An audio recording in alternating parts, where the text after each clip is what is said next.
Item 501. My learned friend he was on his legs on last day says that he would take more minutes. I'll start after that.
So you're saying something?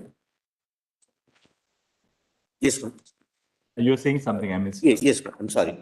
Lord, I was to start. Yes. But my learned friend, my lord, who was arguing on the last occasion, requested that he has few minutes to argue. I'll argue, my lord, after he completes. Sure. Because there's one item 501.1 as well, Milods. I would like to address just for 5 minutes because that arises out of section 9, Milods, not under 11 and 8.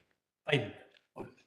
Please, my lord, before he commences, Mr. Sibbal had concluded his arguments on Thursday, Yes. seeking permission to file a note on arguments on his behalf. Yes, yes, you can file that. Great. And you email a soft copy to the court master. Yes.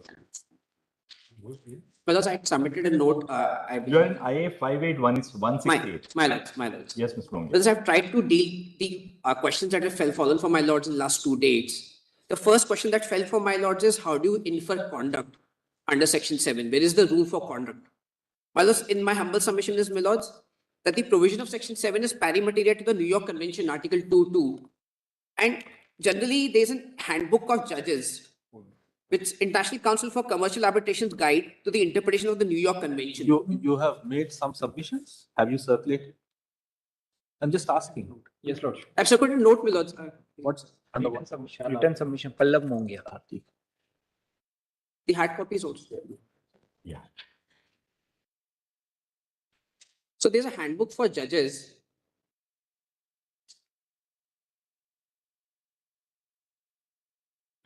Yes. My lords have it, my lords? Which contains a checklist setting out the questions to be answered and the steps to be followed by courts when applying the New York Convention. In relation to Article 2.2, it lays down the following. Is the arbitration agreement evidenced in writing? Examples is the... Mr. Babu, Sorry. you are reading from where I'm not got it. It's your compilation on behalf of the intervener? Yes. My lords, there's a compilation also. I've put the entire... Just submit. All right. Just to save time, I was reading from the note only which I've extracted. The relevant portion I've extracted. Just a minute. He is Sanjay Ghosh. Written submission. Yes, Lord. IA 58168. Got it. Milako? Mila. It's in.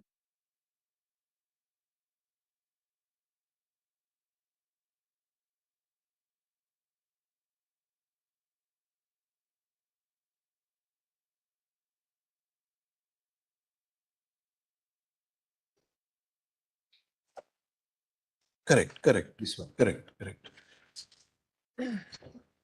Yes. My lords, this is International Council for Commercial Arbitration's guide to the interpretation of the New York Convention, para 2 in my note, my lords, where they've laid down a checklist setting out questions to be answered and steps to be followed by courts when applying the New York Convention. In relation to Article 2.2, it lays down the following, and the provisions are pari materia, Section 7 and Article 2.2. Is the arbitration agreement evidenced in writing? Examples, is the arbitration agreement incorporated by reference? Has the arbitration agreement been tacitly accepted? Similar is the position in UK law also. My humble submission is that the concept is not restricted to signatories, but it's open to interpretation. And that conduct has to be inferred from anything which is evidenced in writing. That is the test. So it excludes oral agreements. Orally, one can't come to court and say, look, there was an arbitration agreement. But as long as there's something evidence in writing from where one can infer the conduct, that will fit into the description section 7 belows. UK law 5.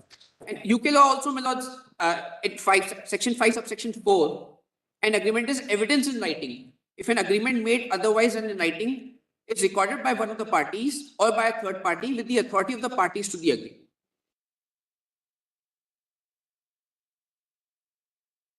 So oral agreements are barred, but anything evidence in writing should be enough to infer the conduct of the parties. Right. And there are two instances where my lords have given liberal interpretation to the arbitration agreements. One is a Trimex judgment, which I've quoted here. Second is one Govind Rubber. It's of 2005. I'll just read the relevant parameters. It's very useful. Perusal of the aforementioned provisions would show that in order to constitute an arbitration agreement, it need not be signed by all the parties. Section 7.3 of the Act provides that the arbitration agreement shall be in writing, which is mandatory requirement. 7.4 states that the arbitration agreement shall be in writing if it is a document signed by all the parties. But the perusal of clauses B and C of section 7.4 would show that the written document which may not be signed by parties, even then it can be arbitration agreement. 7.4b provides that the arbitration agreement can be cut out from an exchange of letters, telex, telegrams, or other means of telecommunications which provide a record of the agreement. So that's how the expression record of the agreement has been interpreted. It's akin to evidence in writing. That's my humble submission.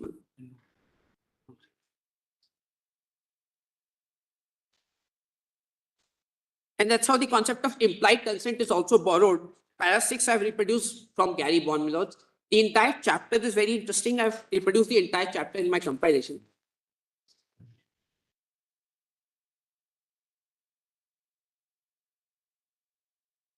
Coming to section 8 belows, interpretation of section 8. But one of the main arguments that was made under section 8 was that there's no power vested in court under equity, and therefore equitable principles cannot apply. My response to the same is that these arguments come forth when the judicial fora or the courts are creation of that very statute. So they are bound by the powers given in that statute. But this is a case where courts are not creation of the statute or judicial authorities. They're already pre-existing under some provision. They have inherent powers. This act just gives an additional charge to those courts and say, look, you can exercise these powers also. For example, the arbitration tribunal's powers are restricted. And where they wanted arbitration tribunal not to apply principles of equity, they have mentioned so in section 28.2. I have not reproduced the provision, but 28.2 clearly states that arbitration tribunal will apply principles of equity only when the parties agree so. So no such exclusion is made in section 8, my lords.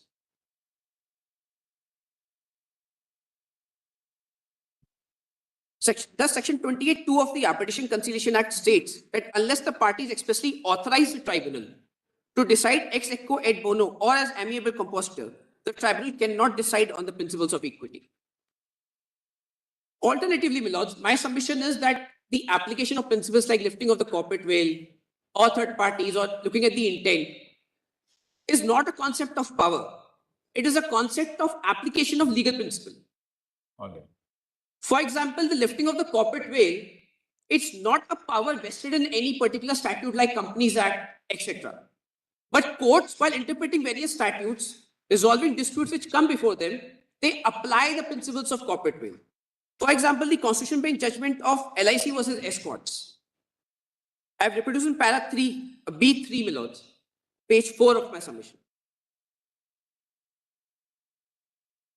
This is a case which pertained to FERA. And there was no express provision, unlike the taxation statutes, which specifically provide for lifting of the corporate veil. In FERA, there was no such provision. Yet, the court was called upon to lift the corporate veil and see who's the owner. Similarly, industrial disputes also. The tribunals specifically try to find out who's the employer. And for that, if they have to lift the corporate veil, they lift the corporate veil.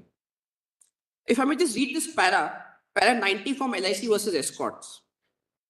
It was emphasized that regard must be had to the substance and not the form of a transaction. Generally and broadly speaking, we may say that the corporate veil may be lifted where a statute itself contemplates lifting the veil, like a taxation statute, or fraud or improper conduct is intended to be prevented, or a taxing statute or a beneficent statute is sought to be evaded, or where associated companies are inextricably connected as to be, in reality, part of one concern. It is neither necessary nor desirable to enumerate the classes of cases where lifting the veil is permissible, since that must necessarily depend on the relevant statutory or other provisions, the object sought to be achieved, the impugned conduct, the involvement of the element of public interest, the effect of parties who may be affected, etc. So statutory power is not the test. The application of principle will happen if such situations were to arise before the court. Thank you. Then now we'll read the rest of the. Just one last submission, Vilas. I'll just take 2 minutes. Vilas, what I've also done is, Vilas, I straight away have page 7 of my submission. I've put in a table where US courts have applied various principles to involve third parties in arbitrations. A submission was made previously, my lords, that US courts don't recognize group of companies doctrine. But that does not mean that they don't extend their jurisdiction to non-signatories. These are various instances where they have extended jurisdiction to non-signatories, my lords. One important is, my lords, with CCL number 1, alter ego. Shapoorji Pallonji Company Private Limited versus Other India. There's a Delhi High Court judgment where they actually analyze the US law and says that, look, these principles are applicable in Indian jurisprudence as well. May I just direct my lord's attention to the compilation.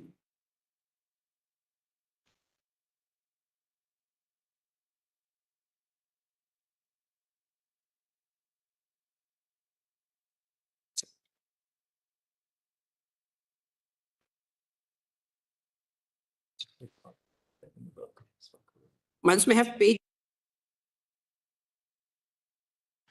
172 of my compilation.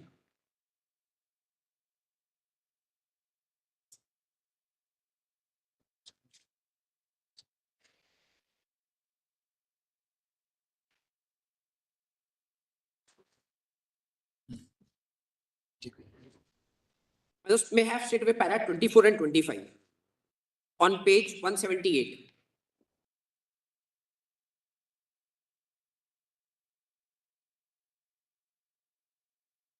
Maldos have it? Yes. He first quotes Gary Bond. According to Gary Bond, the principal legal basis for holding that the non-signatory be bound by an arbitration agreement is to include both purely consensual theories, example, agency, assumption, assignment, and non-consensual theories, example, estoppel, alter ego. In several cases, implied consent is used as a basis to hold that non-signatories are bound by the arbitration agreement.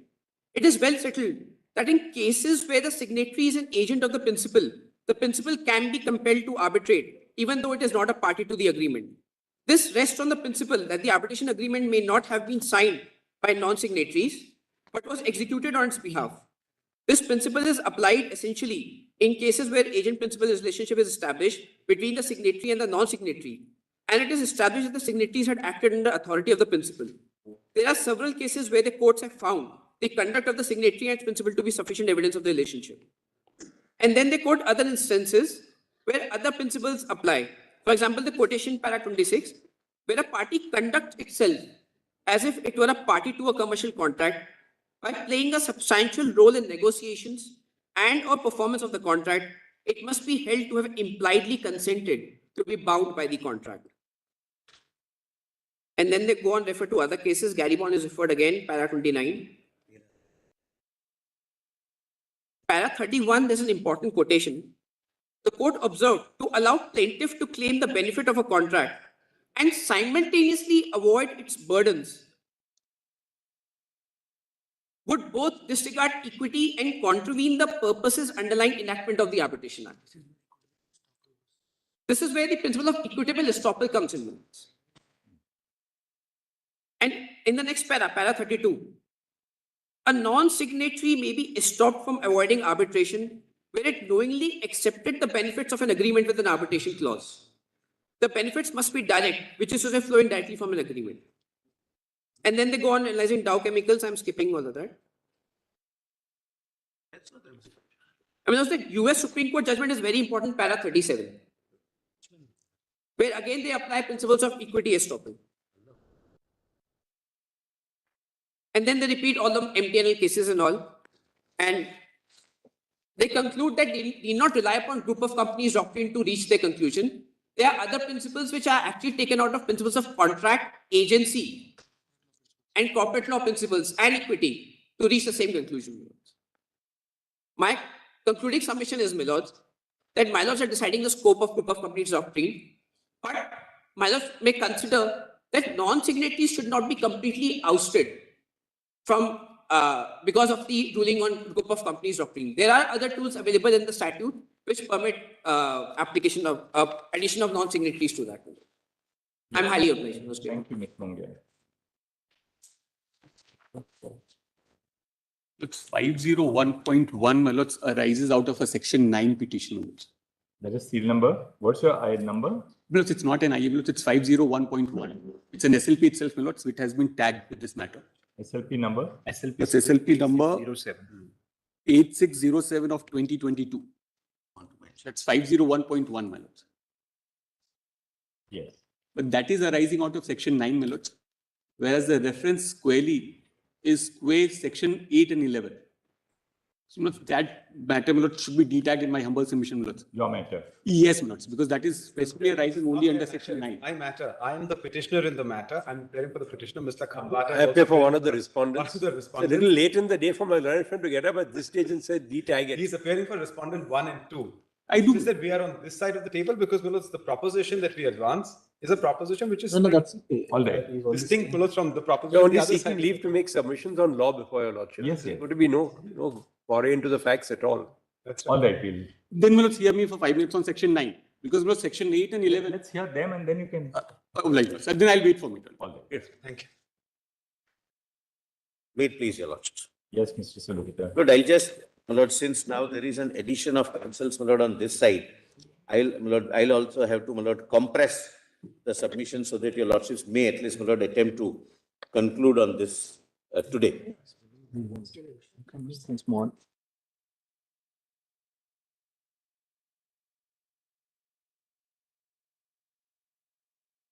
Finalize that late night, my lord. Why don't you mail it to us? Mail it to the court master first, or do you need to mail it to the court master? Immediately mail it to us. I'll immediately do. And drop it in. Lord, I'll just, Lord, give 6 propositions. But I am appearing for the Union of India. I am indeed grateful that your lordships allowed me, my lord, though I am not a party. But your lordships have 2 extreme positions. One saying that it applies completely, and one saying that it can never apply. And there is an exclusionary exclusionary statutory mechanism. That's one side of the argument. Lord, my argument will be nuanced arguments because we want this act to become effective and functional. And it does not become effective and functional if disputes are fragmented.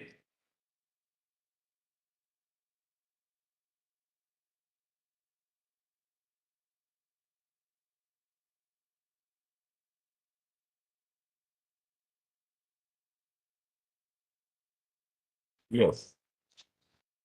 Lord, 5 points, my lord. I'll just very briefly take your lordships to the history as to how, my lord, this act came to be enacted.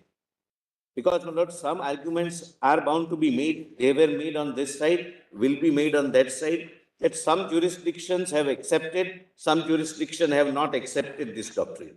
That will be the first limb. Second limb would be that in my respectful submission, the doctrine of group of companies is intrinsically inbuilt in the statute itself.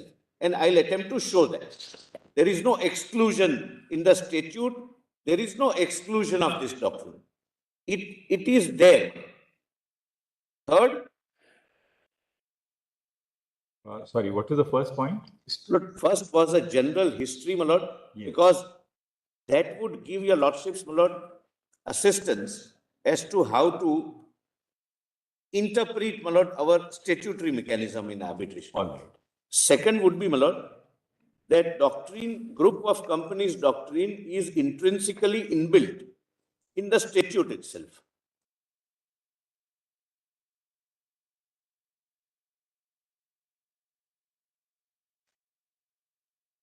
Yes. Third, presuming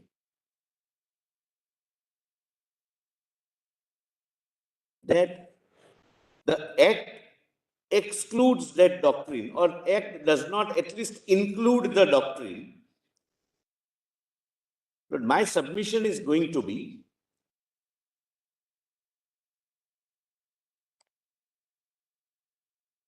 that doctrinal approach, your lordships, have always evolved. Everything is not to be found in the letter of law. Your lordships infuse blood and soul by developing doctrines for interpretation of the statute as it stands. And that's how, my lord, the law evolves.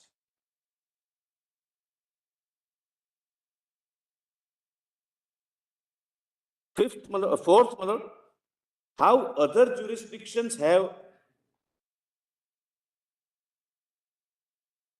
treated doctrine of group of companies and what are the parameters, what are the contours they have relied upon.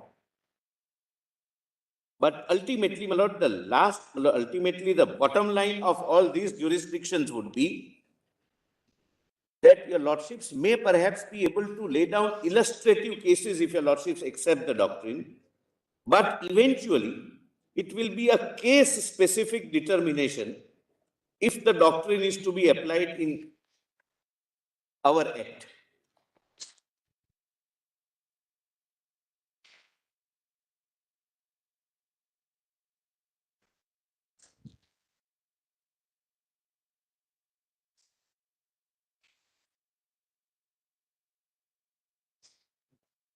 And last, Lord, what would be the, if your lordship is subject to what your lordship ultimately decides, whether the doctrine applies in our Indian scheme of statute or does not apply, but if it applies, what would be the contours of the court's jurisdiction under Section 8 and the jurisdiction of my lord the Chief Justice or his lordship's designate under Section 11, subsection 6?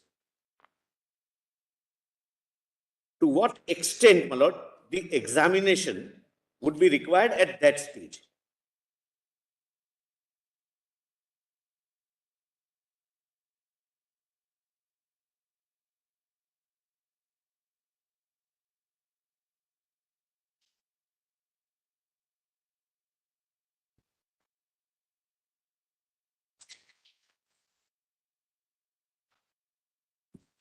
Yes. Yes, my lord, since my lord, there are other, my learned friends are also, my lord, I'll compress it, and what may not be directly relevant, my lord, I'll point out briefly. Lord, first of all, so far as history is concerned, your lordships are aware, whatever is relevant for the present dispute.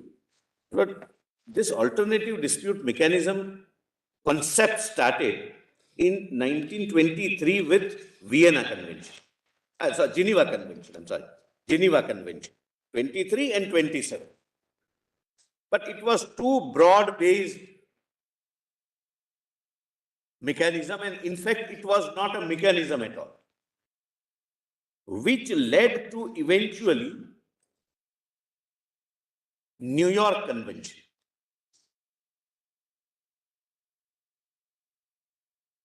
The New York Convention essentially dealt with enforcement of foreign awards. There was no mechanism provided as to how to arbitrate. What are the powers of the arbitrator? What are the rights and responsibilities of the parties? What will be the substantive law? What will be the procedural law? What will be the curial law, etc.? Nothing was, my lord, in New York Convention earmarked, but 172 states, my lord, in the context of international law, 172 countries adopted the New York Convention.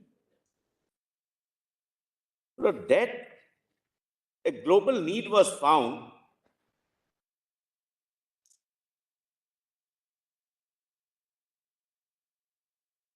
that there has to be a model infrastructure which can be adopted by the states and which can become their respective domestic statutory law.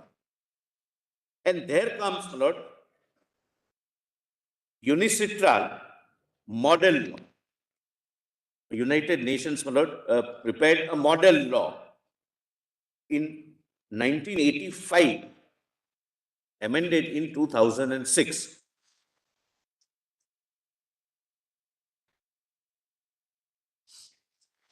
So there are 82 countries which have adopted the model laws, including India. But why this is necessary? Broadly speaking, globally, there are two bifurcations or two divisions. One, who have their domestic law in tune with or in conformity with UNICITRAL model law. They are broadly referred to as model law countries. And others, they go by their own domestic law. They have their own laws, may or may not be in conformity with UNICITRAL law. Even if it is in conformity, it's not because they have adopted or assented to or become a signatory. They have picked up some issues. So there are two broad classifications of the countries. Now, my lord, I come to the main issue, Lord, my respectful submission and the first submission, that this doctrine is inbuilt in the statute itself.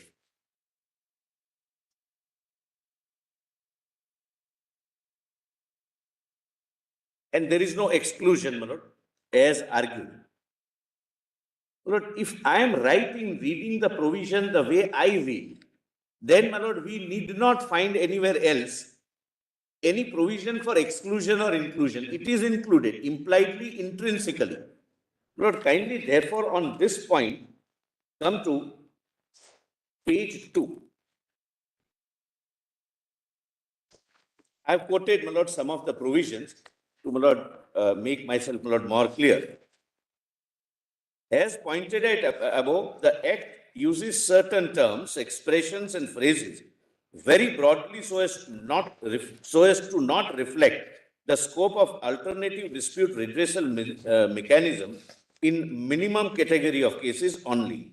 By way of an example, the term international commercial arbitration as defined under section 2(1)(f) broadly takes within its wide sweep all arbitration relating to, please mark this, my lord, something would turn on this, my lord, therefore I have underlined it, dispute arising out of legal relationship, whether contractual or not. Lord, very widely worded term, any kind of relationship,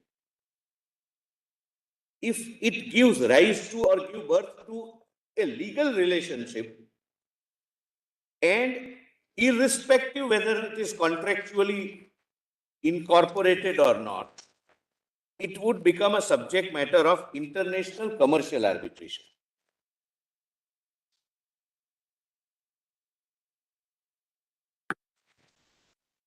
Yes. So now, Lord, why I pointed out the UNICITRAL model law which we have adopted. UNICITRAL model law essentially dealt with and deals with international commercial arbitration. The respectful submission is the commercial element of any dispute or a business sense element of any dispute is implicit, it's intrinsic in our act also. Though our act is not restricted to commercial disputes, there can be other disputes as well.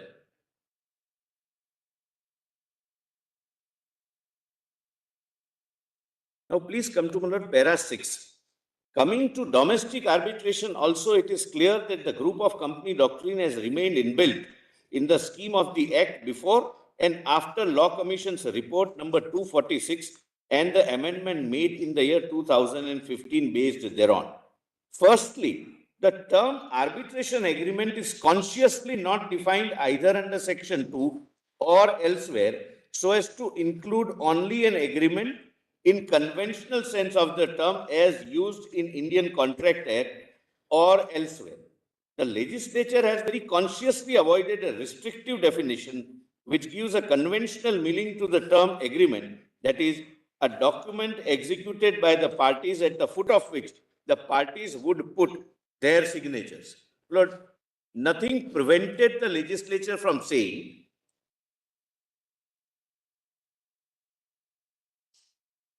that arbitration agreement would be between parties who will be the signatories to the arbitration agreement. The definition says this one. And in my respectful submission, it reflects the legislative intent. Arbitration agreement means an agreement referred to in section 7. Am I with your lordship? Yes. At this stage, for the present purpose, the definition of the term parties as used in section 2H needs to be examined. Section 2H reads as under, party means a party to an arbitration agreement. So agreement is not defined. Agreement means whatever takes color of an agreement under section 7. And the party is also not defined except to say that whoever falls within 7 will be a party for the purpose of this act. On true, meaningful and purposive interpretation of the act, that is speedy, less time consuming, comprehensive, unfragmented and effective resolution of all disputes, it becomes clear that section 7 itself statutorily recognized group of companies doctrine. The key word in my respectful submission is unfragmented dispute resolution. I have a dispute with A, but B is also a part of that dispute. So don't fragment it merely by giving a restricting meaning that I will have relationship with A and therefore arbitration between me and A, but for B I have to file a suit. That's not the intent. Now please see, my lord, the definition of the arbitration agreement. Lord, I have quoted section 7. In this part, arbitration agreement means an agreement by the parties to submit to arbitration all or certain disputes which have arisen or which may arise between them in respect of a defined legal relationship, whether contractual or not. I would respectfully read, my lord, subsection 1 like this. Arbitration agreement is an agreement made by the parties when you can show that there is a defined relationship. It need not have contractual foundation. Then it would be an arbitration agreement. Not necessarily between A and B, not necessarily having a contract between A and B, reduced as a contract between A and B, not in the conventional sense of the term agreement as used in the contract. Now, your lordships can do. An arbitration agreement may be in the form of an arbitration clause in a contract or in the form of a separate agreement. Well, we are not concerned for this matter. 3, an arbitration agreement shall be in writing. Mr. Sibal laid emphasis on this, my lord, and read 4A with that. It will have to be in writing. And it is so. I can't dispute that. Now, please see 4A. An arbitration agreement is in writing if it is contained in a document signed by the parties. This is the first kind of arbitration agreement. This is not the only kind of arbitration agreement. If it is signed by the parties, then it is an arbitration agreement. But B, if the legislature would have stopped at 4A, possibly the restrictive meaning was possible. That it has to be signed by the parties, it should be in writing, and that document only creates a legal relationship, defined legal relationship. But please come to B. Now there is no, my lord, arbitration agreement as contemplated under 7.4a. An exchange of letters, telex, telegrams, or other means of telecommunication, including communication through electronic means, which provide a record of the agreement. Please, my lord, mark, which provide a record of the agreement. Lord, in my respect, Record of the agreement would mean from which you can deduce the essential terms of the. I am obliged, my lords. I could not have put it that succinctly. My respectful submission is the record of the agreement means any act of agreeing to certain things, not agreement in the conventional sense. So, my lord, if there is an exchange of correspondence between A, B, and C, the contract may be between A and B, but the correspondence reflects that C also understood the contract to mean that he will also perform some part of the contract. And I'll show, my lord, how such instances have happened. I'll show very, very briefly. But suppose back-to-back contracts, that during the correspondence between us, I say that I'll supply to Mr. Khambata and Mr. Khambata will in turn supply to Mr. Nakul Dev. The arbitration may be between the two, the agreement between the two of them. But during the correspondence, it comes out that I have also agreed to certain things to be done in a certain way. Then, not merely because I am not a party to the arbitration agreement or arbitration clause, if it is a separate agreement, but I cannot say that now I can't be joined in your. Otherwise, my lord, the legislature would have used a very simple language. Arbitration agreement means an agreement between the parties to the dispute. And the parties would mean signatories to the agreement.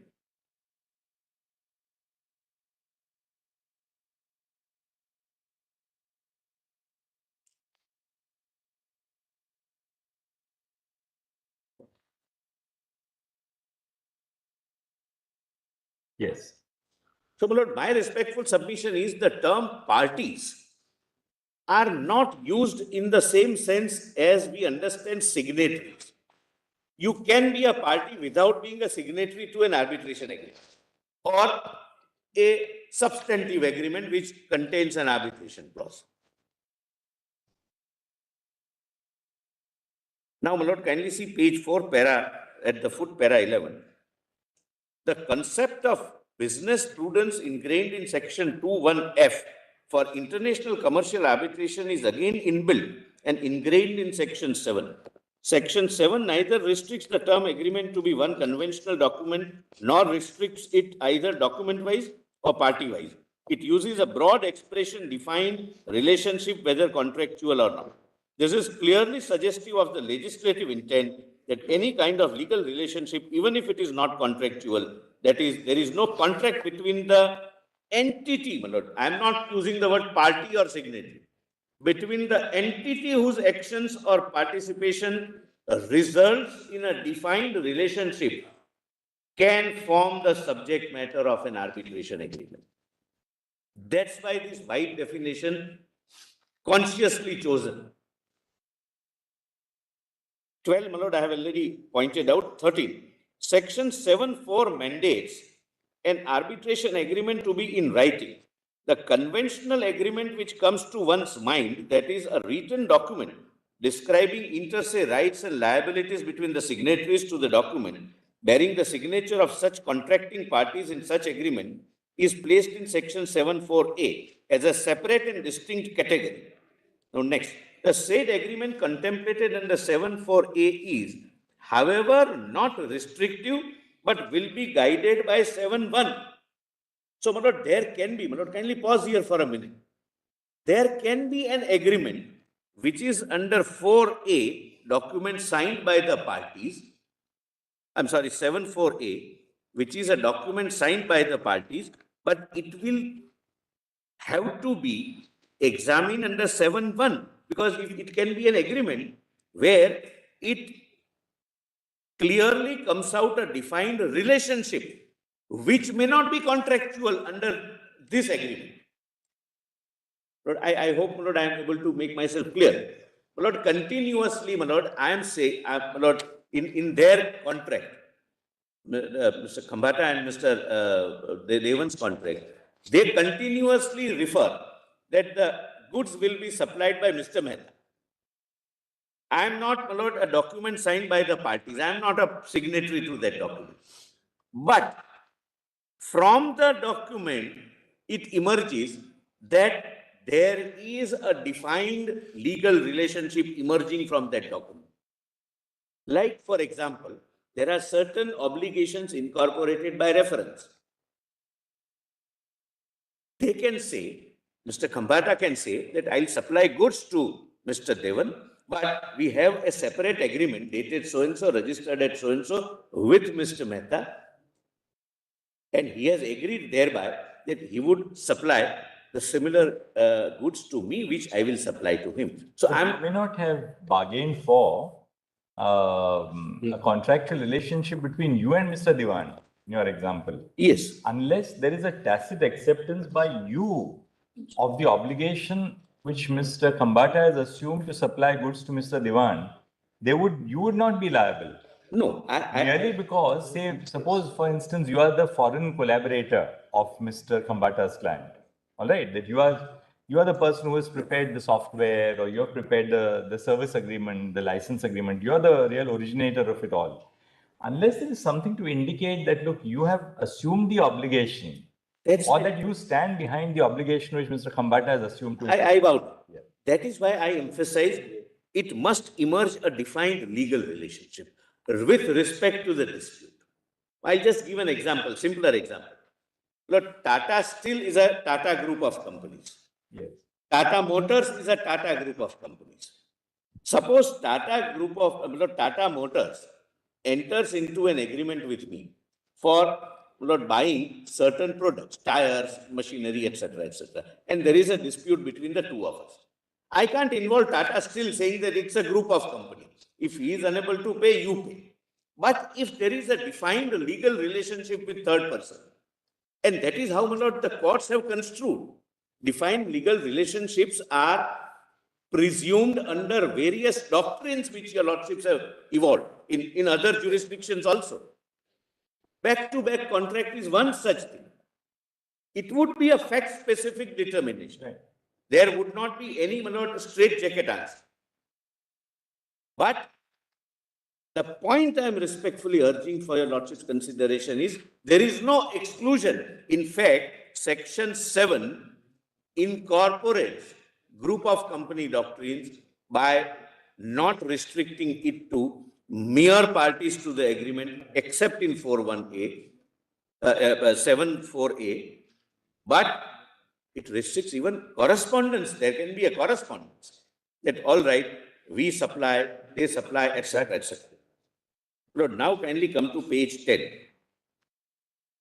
It is thus clear that even if there is a contractual document in existence between party A and B, as contemplated under section 7.4, I'm sorry, page 6, Page 6, yeah. Page 6. It is thus clear that even if there is a contractual document in existence between party A and party B, as contemplated under section 7.4a, if both of them have a defined legal relationship with entity C or D, qua the dispute, not, my lord, some other relationship. I am now, my lord, restricting to give a purposive meaning, my lord, and to ensure that it doesn't become an unruly horse where anybody and everybody is included. Qua the dispute, an arbitration would take place amongst A, B, C, and D, irrespective of as to whether A, B, C, or D are contractually connected with each other, or irrespective of whether C or D are signatories to the document contemplated under section 7.4a. Well, this is the crux. So parties are not to be read as synonymous of signatories, and the existence of a defined legal relationship can be inferred from the correspondence also. Lord, kindly come to ignore 14, come to 15. Lord. Section 7.4b, however, makes above referred legislative intent more clear. It specifically does away with mandatory existence of a conventional document only to be regarded as an arbitration agreement. Under the scheme of 2H and 7, even exchange of letters, telex, so and so, is an arbitration agreement if it provides a record of agreement based upon a legal relationship. Now, my lord, next is relevant, as my lord very succinctly, my lord, fell from my lord the Chief Justice of India, the subpara.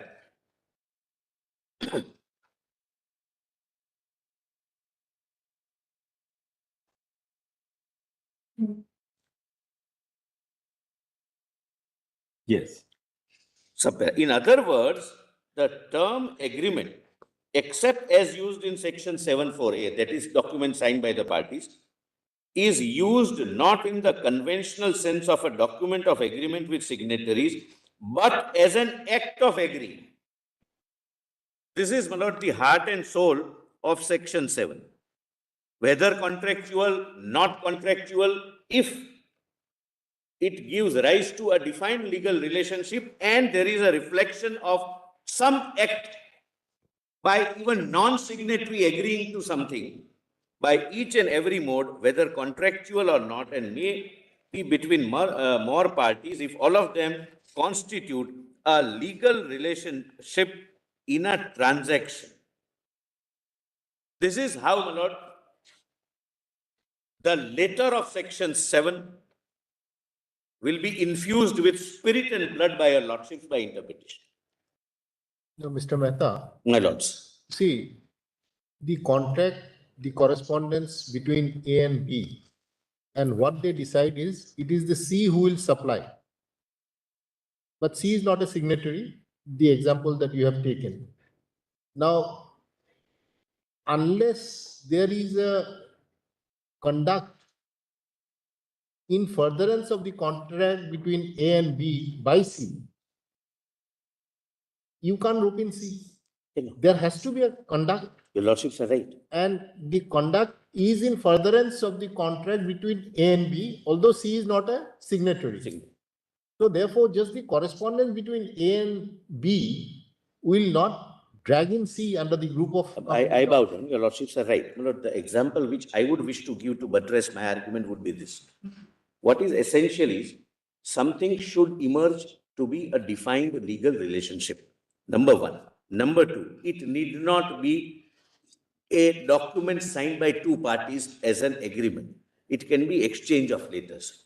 Now, in the same example which my lords were pleased to give, Lord, suppose there is a correspondence between A, B, C, A to C, C to B, B to A, and if it can be found out that because of this correspondence, though the arbitration clause is only between A and B, but C has also participated. He was a part of the negotiation process. He also given certain assurances, etc. Then C cannot say that I am not a signatory to the contract between A and B, and therefore I cannot be a part. Therefore, in this example, really speaking, there's a predefined relationship, pre-existing relationship between A and C when A agreed to... Or B and C for that. Yeah. A, B and C, Mr. You are A or you are C. Mr. Khambata is A and Mr. Diwan is B. Correct. So when A agreed to supply goods to B, and there is obviously in your example, there is exchange of correspondence, there is an exchange of emails, there is an exchange of communication between C and A and B, and by which C also is intrinsically a part of either the negotiations or the performance or the execution of the contract. These cases may not be that difficult. Question will arise where C has completely stood separately and away from the contract. Bystander. He's a bystander. But there is a pre-existing relationship between A and C, which is, which is what you, I'll just go back to your, the way you have formulated it at page 7.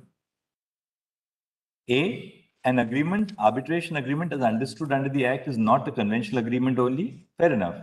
An arbitration agreement can take place whenever certain disputes arise among entities when such entities have a defined legal relationship. That is must. That is your relationship with C's relationship with A.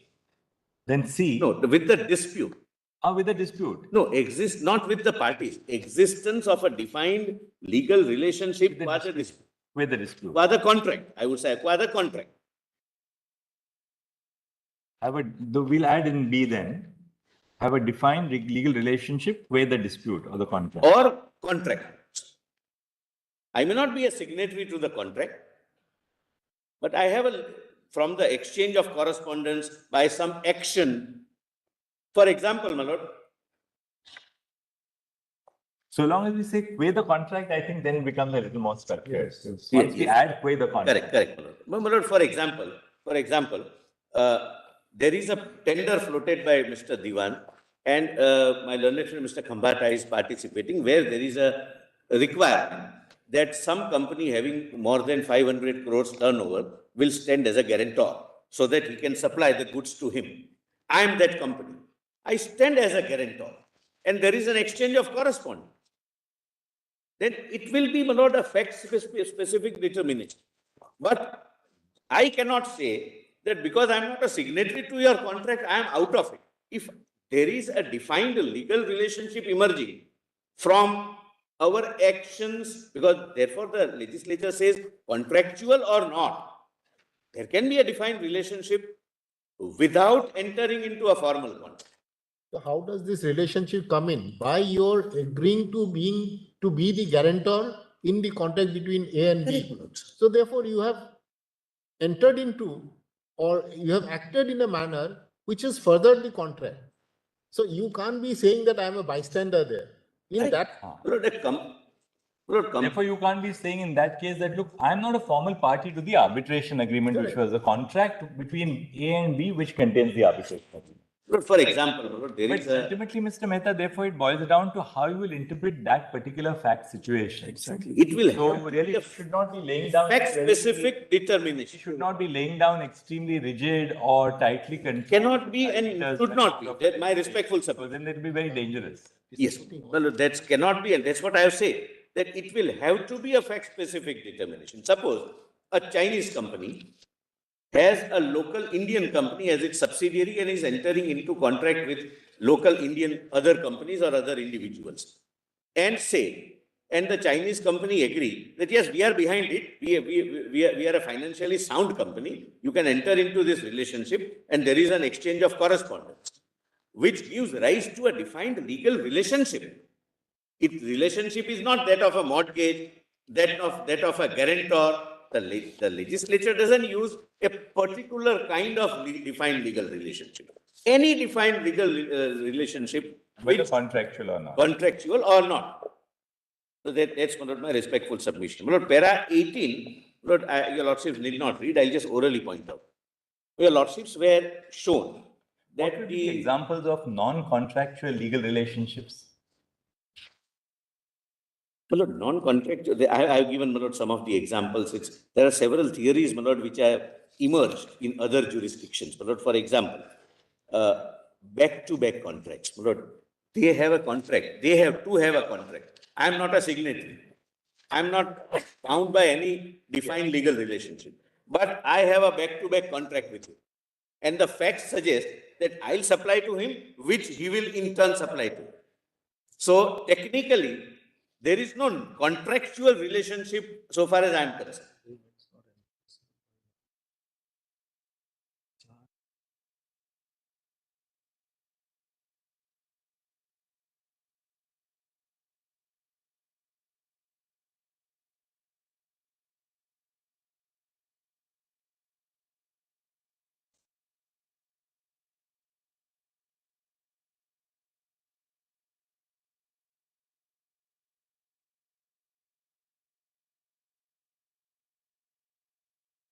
As far as Law Commission's report is concerned, what your lordships have seen. I'm sorry, the report. But Law Commission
B and A materializes and B ultimately supplies the goods to C. Transaction, C is not at all aware what is going on between. One fine day, problems crop up. What do you intend to do? B says, I have taken up the issue with A.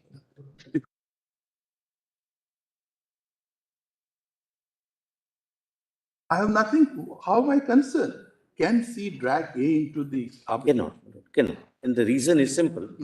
There is no defined legal relationship which came into existence. So therefore, one or two instances, Mr. Kambata may also assist us. What could be a good example of a non-contractual legal relationship? Therefore, my lord, in this very example, my lord, I'll point out. C wants some goods, my lord, and he believes that we will be able to supply it. Now, there is an exchange of correspondence between them that I want this description of goods. You may develop it a little that in this confusion, there may be some correspondence between A and C at a later point. Exactly, I'm coming to that. Perhaps C may be able to drag A. Correct. Exactly, that's what, my lord, in the example which your lordships have given, there does not come into existence any defined legal relationship between C and A. So, this doctrine cannot apply. But when C approaches B, that I want this particular description of goods, and only A will be able to supply because this category of goods or description of goods only he manufactures. You are the retailer or a wholesaler. B approaches A, and there is an exchange of correspondence between three of them. A says, yes, I am agreeable if you enter into a contract as per this schedule of distribution or this schedule of supply. I will be able to supply every month 300 units, and I assure C that I'll supply it to B. Whatever is your financial arrangement, you have your financial arrangement. I can only say that I'll be able to supply.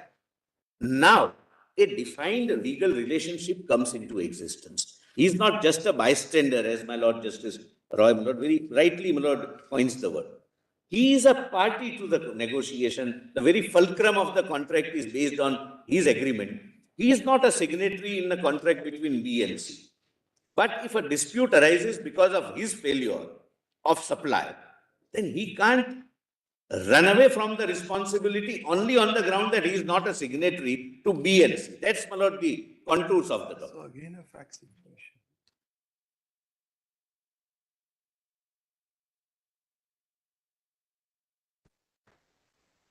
It will be very dangerous to set out all the circumstances. It should not be. In fact, should not. The constitution bench should not even attempt to do No. because we must respect the wisdom of the courts concerned.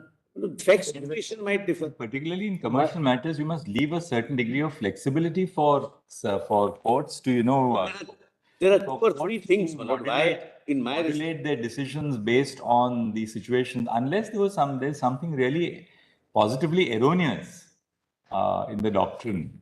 Because ultimately you have to evolve the doctrine based on, the facts as they will emerge before succeeding benches. Therefore, my ultimate, the fulcrum of my argument is that your lordships would decide whether this doctrine is excluded from Indian law, and if not, whether the doctrine is applicable, and the fact situation in each case to be decided, my lord, either at the stage of section 8 or at the stage of section 11 or maybe at the stage of section 16. Somebody may raise a dispute, my lord. Section 11 comes when there is no agreement between the parties and we have to approach the Honorable Chief Justice or his lordship's designate. But suppose there is a dispute between the two of us, we jointly go before an arbitral tribunal, joining C also. He can raise all these issues. Actually, Mr. Solicitor, the last few words of section 7.1, which may have arisen or which may arise between them in respect of a defined legal relationship, without contractual or not. These words define what is the origin of the dispute. or what is the source of the dispute? The dispute, there has to be an arbitration agreement. An arbitration agreement is an agreement to submit disputes which have already arisen or which may arise in future. There's no dispute today, or which may arise in future. But existence of relationship. But which may arise between them and in respect of a defined legal relationship, whether contractual or not. So these words, in respect of a defined legal relationship, whether contractual or not, refer to the source of dispute or source the of contract. The dispute must arise either through a contract, or it may arise through a legal relationship other than a contract. Yeah. So, for instance, I'll give you an example. It may sound a little, I just concocted it here. Suppose a builder has a large tract of land. He carves out plots and assigns plot A to A, plot B to B, plot C to C, plot D to D, plot E to E. Now, there is no contractual relationship between A, B, C, D, and E. Correct. Right? Complete bystanders. So the contractual relationship is only between A and the builder and A, the builder and B, the builder and C. But suppose in future a dispute arises between the individual purchasers over the sharing of common amenities, or the sharing of a common source of water, or a green area, so on and so forth. There might be then an arbitration agreement which says that any dispute between them, A, B, C, D, and E, will be arbitrable. Because then there is no contractual relationship between A, B, C, D, and E unless they've entered into a cooperative society or a condominium. But by virtue of the fact that they are neighbors, there is an element of a legal relationship, what you shall do and what you will not do to a neighbor. Okay, so therefore that is a sort of a dispute which may be an arbitrable dispute in the future. There is no contractual. But in this section 7 doesn't talk about arbitration contract. So it is talking about arbitration agreement. Agreement is defined under the Contract Act, where there is an offer and an acceptance. Contract is defined as an agreement which is enforceable in law. So there are two legal relationships. One is a legal relationship of a contract, another one is a legal relationship of an agreement. Contract Act contemplates entire regime with respect to how to enforce a contract and also how to enforce an agreement.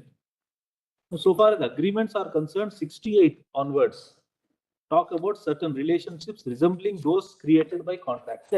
So therefore, those aspects which have not emerged into contracts can also be subject matter of an arbitration. So therefore, it's a holistic. Yes. An arbitration can be with respect to enforcement of contracts. It can be with respect to, that is more or less similar to specific performances. Correct. So which is also, though it's not a contract, nevertheless, it has come within the fold of an arbitration agreement. That is how it takes within. Yes. Now, apropos, to take it a little further, what Arbitration Act is talking about when it's speaking under Section 7 of arbitration agreement, there are three inviolables there. First and foremostly, written agreement is necessary, not contract, written agreement. Second is parties are necessary, but these two are not frozen. 4B gives meaning to it, saying parties as well as legal relationship is inferable from what is defined as the record of agreement. So not we have agreement in writing, but record. What the court does is, court has in every case look into the existence of parties. That's also inferable from the record of agreement. Court will also have to see the legal relationship, which is also inferable from the record of agreement. So we will have actually a written agreement, not in terms specified as A and act B. Of agreeing. A and B, but whether A, B, C, or D are inferable from the record of the agreement. Right. And similarly, the relationship is also inferable from the record of agreement. So really speaking, coming to the question, what is What the are we Constitution deciding? bench supposed to do? It's already there. Why this But reference? the argument was We can that perhaps the discharge the doctrine, the argument was that there is an exclusion of the doctrine. There's no There specific is the subject to judgment hearing, which is Mr. Rai. staring in our face. Lord, another thing. Lord, There's no apropos, my specific Lord, exclusion, as you rightly said. Lord, apropos, my Lord Justice, my Lord. I'll give you another example of a legal relationship which was not contractual, which can be subjected to arbitration. Suppose there are 5 brothers and sisters. They have a common property. They want a partition of the property. They want their shares to be identified, or the shares are given in law, but they want a division by metes and bounds. There's so many arbitrations which take place. There's no contractual relationship between the members of a family. If they are partners, there's a contractual relationship. So, Lord, because then there's a partnership. Your Lordship, sir. But if there is a non-partnership dispute between, say, members of a family, you can submit that dispute to arbitration. What is excluded, of course, is just that, just as Ravindran said, where it's, in rem. Then you can't. That's correct. So you can't, it's a will. So the will operates in rem. Once will is probated, probate can't be referred to arbitration. No, it's in rem. Or, that's right. Or something which is determinative of legal status, like the paternity of a child. That you can't refer to arbitration. As just Ravindran carved out, admiralty. 1, 2, 3. My Lord, 3 areas are covered. Lord, now, apropos, my Lord, your Lordship, my Lord, the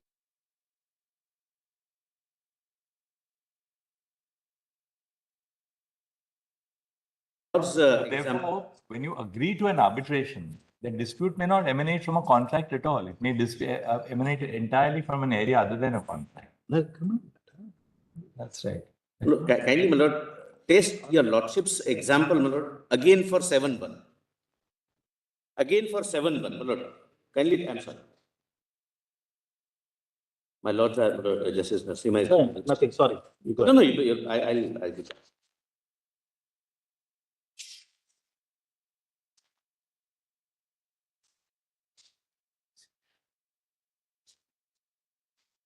Yes, Mr. Mehta. So, yes, Lord, taking your Lordship's example, just Lord, then I'll move on to the other point. Lord, kindly see 7-1 in a scenario which, my Lord, the Chief Justice of India. Absolutely.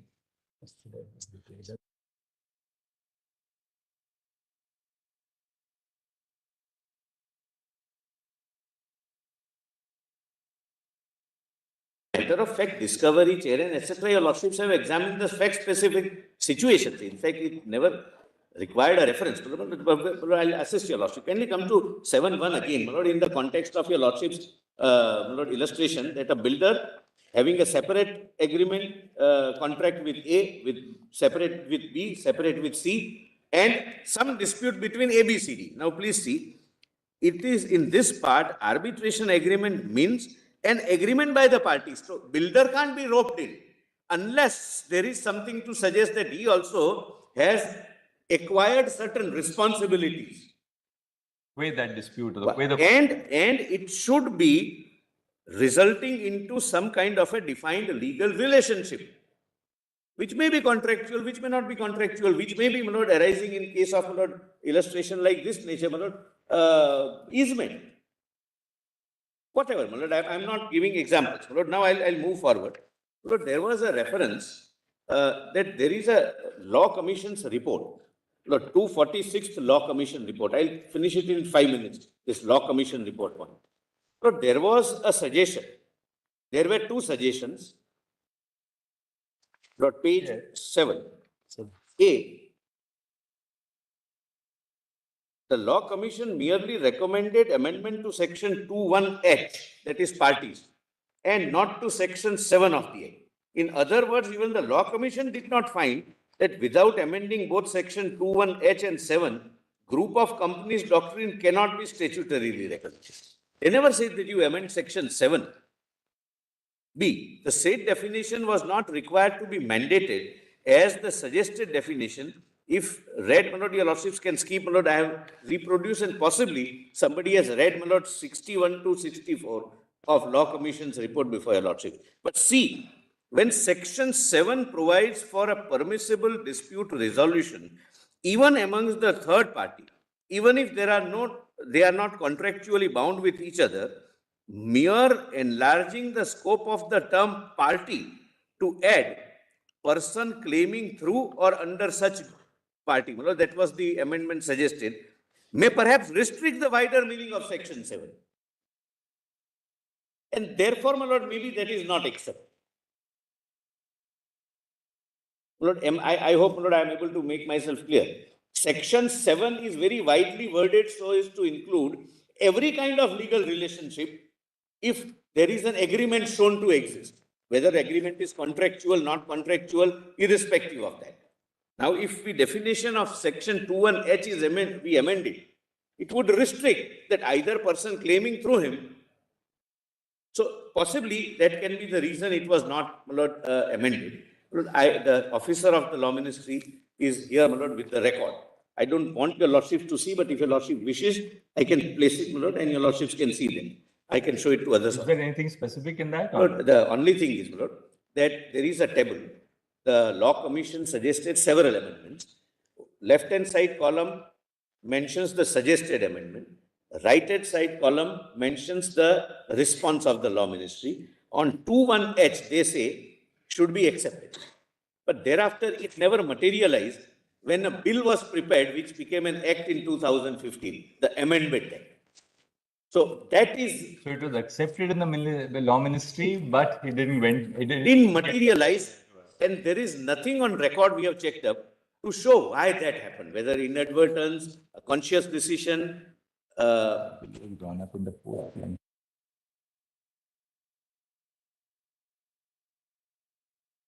To explain that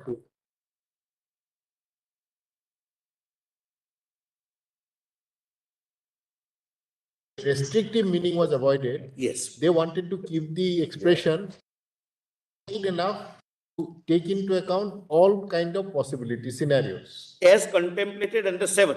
As contemplated under 7. Otherwise, that 7 is wide enough to take. 21H, as suggested to be amended, may perhaps restrict 7. Because then it would be party. Party would mean either party himself or someone claiming through him. Then, even if there is a defined legal relationship emerging, even if an act of agreeing, without there being any formal agreement emerging. But the notes in the ministry do not suggest that consciously such a decision with this intent. It is not. I must frankly, my lord, admit it was just not gone through. Although recommended. Didn't go through, my lord. That's all. But I'll place, my lord, the file for your lordship's consideration. Lord, section 8, I don't wish to, my lord, dwell much. It merely gives an additional locus. Earlier, my lord, what used to happen, if contracting parties are before a civil court or any judicial forum, only the party can say that send us to arbitration or send them to arbitration. Now, my lord, even any other person claiming through or under him also can. It gives additional locus in section 8, nothing beyond it. My lord, it doesn't affect the applicability or otherwise of the group of companies doctrine. Yes. Lord, page 10, para 22, my lord, the heading, my lord, I'll not, my lord, dwell much, but my lord, I'll just orally point out in 2 sentences that the very object of the act is to ensure that dispute A is resolved fast. This second, it is not fragmented. If someone is really a part of a defined legal relationship, then I'll fight with A in an arbitration and I'll fight with C in a civil suit. That is avoided. So your lordships would avoid a meaning which defeats perhaps the intention of the legislature.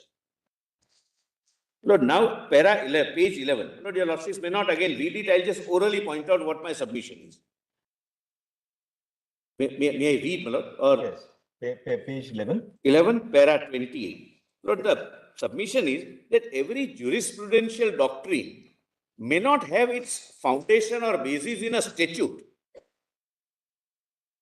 Lord, Lord, without reading it, I'll just orally point out what my respectful submission is. Lord, the legislature provides the letter of law. Yes. And your lordships, by judicial interpretation, infuse the spirit and blood in it. And that is, my lord, the doctrinal approach. Lord, for example, doctrine of estoppel, the doctrine of legitimate expectation, nowhere to be found in any statute. Promissory estoppel. Promissory estoppel, my lord.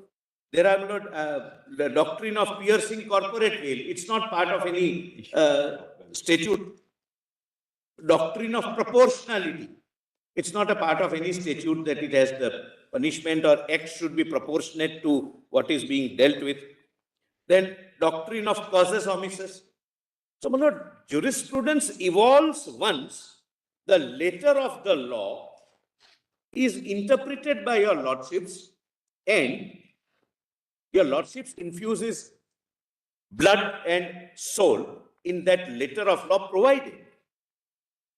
If it defeats the very intention of the act, my lord, it cannot be accepted. Suppose there would have been a doctrine in the arbitration context which would have defeated the very object of the act. Then your lordships may, in a 5-judge combination, say that no, this doctrine is not applicable. But it furthers, my lord, the object of the act. It supplements the intention of the legislature. So now the question is, when there is statute silence in the statute law, can the doctrinal approach be incorporated while dealing with that law? So to put it differently, when this was an argument that when there is no reference to group of companies doctrine, can you read that into section 7 or any other provision merely as a doctrine which is evolved by judicial interpretation? Lord, there is a recent judgment of the United States, my lord, United States Supreme Court, my lord, and allow me to read that page 30 in arbitration. In arbitration, my lord. Lord, therefore, my lord, before I read it, my lord, please examine. There are several countries broadly classified as those who have adopted the model law of UNCITRAL, those who have not adopted the model law of UNCITRAL, but all have their domestic laws, maybe fully in conformity with UNICITRAL, maybe partly in conformity with UNICITRAL, maybe completely different from UNICITRAL. Whether they can use the doctrinal approach or not, as per their domestic policy. Suppose India is UNICITRAL compliant law. Can we not have some doctrine? Lord, that is answered by the Supreme Court of United States at page 13. Lord, the citation I have given, Lord, and I have placed, Lord, the judgment also, Lord, GE Energy Power Conversion Finance. Lord, para 13, Lord, may I read this judgment, Lord? This silence is dispositive here because nothing in the text of the convention could be read to otherwise prohibit the application of domestic equitable estoppel doctrine. Now, please mark it. Equitable estoppel doctrine is a facet of group of companies doctrine. I'll show. Equitable estoppel doctrines. Because I will be stopped from saying something which I did, which resulted into a defined legal relationship. Only one article of the convention addresses arbitration agreements, Article 2, and only one provision of Article 2 addresses the enforcement of those agreements. Article 2.3, the text of Article 2.3 states that courts of a contracting state, like India, but India would be a contracting state in this context, shall refer the parties to arbitration when the parties to an action entered into a written agreement to attribute and one of the parties requests referral to arbitration. The provision, however, does not restrict contracting states from applying domestic law to refer parties to arbitration in other circumstances. That is, Article 2.3 provides that arbitration agreements must be enforced in certain circumstances, but it does not prevent the application of domestic laws that are more generous in enforcing arbitration agreements. Now, please mark this, Lord. Article 2.3, that is UNICITRAL, contains no exclusionary language. It does not state that arbitration agreements shall be enforced only in the identified circumstances. Given that the convention was drafted against the backdrop of domestic law, it would be unnatural to read Article 22(3) to displace domestic doctrines in the absence of exclusionary clause. There has to be a statutory provision excluding the doctrine. In absence, doctrinal approach will be available to the courts while interpreting the arbitration agreement. This interpretation is especially appropriate in the context of Article 2. Far from displacing domestic law, the provision of Article 2 contemplates the use of domestic doctrines to fill the gaps in the convention. For example, Article 2(1) refers to disputes capable of settlement by arbitration, but it does not identify what disputes are arbitrable, leaving that matter to domestic law. Then, my lord, some judgment is cited. Similarly, Article 2(3) states that it does not apply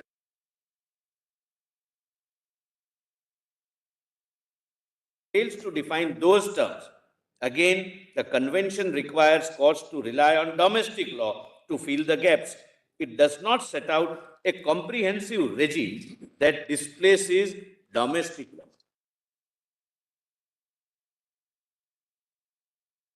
In sum, the only provision of the convention that addresses, dear lordships, can, my lord, lord,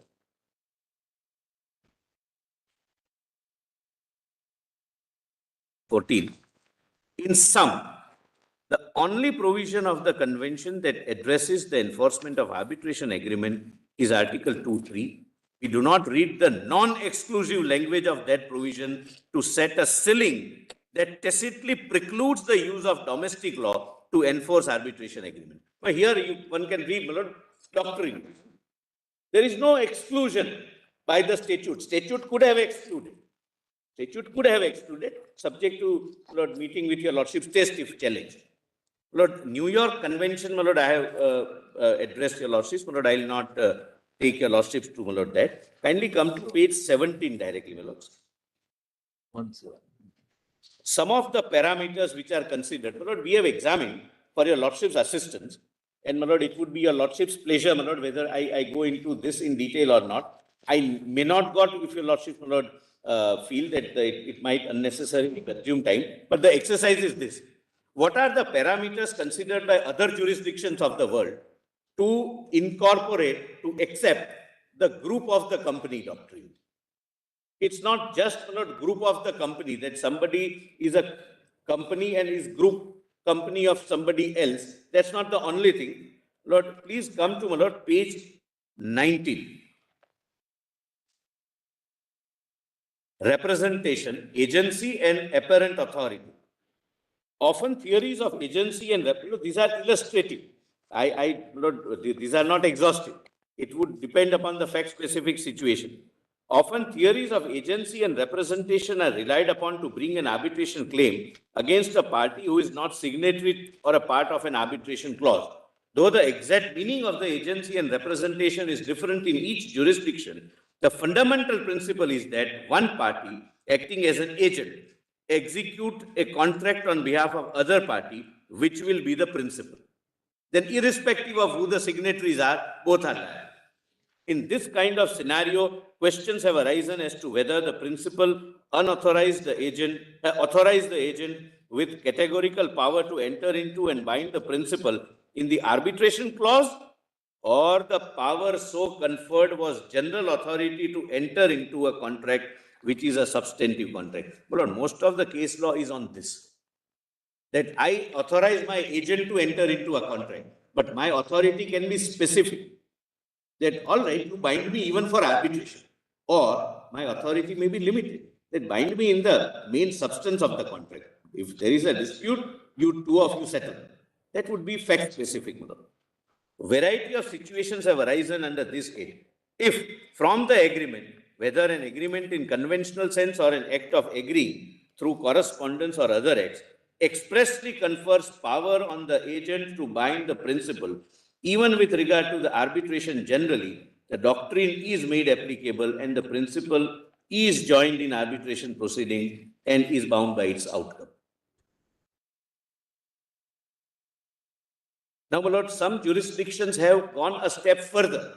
There may not be any express authority, but a presumed or ostensible authority. Somebody, my lord, gives an impression that I am authorized and the principal doesn't object by his act of commission or omission. Please see, my lord, absence of actual authority in some jurisdictions, the courts are also examining whether a party not mentioned in the arbitration clause should still be bound on the basis of apparent or ostensible authority of the party which is a party to the clause or substantive contract. In the event of a party initiating arbitration against a non-signatory or a non-party, the claimant will have to satisfy two conditions. But these are the broad conditions, my lord, which are generally found in all jurisdictions when it's a question of fastening the responsibility based on ostensible authority. A, the principal had very apparently induced by way of a false representation the claimant to believe that the agent had the authority to bind it in an arbitration clause.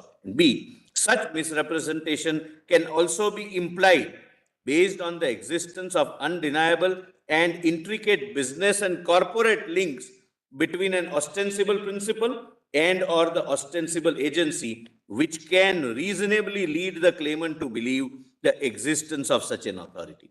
This will again be a subject matter of fact situation in each case.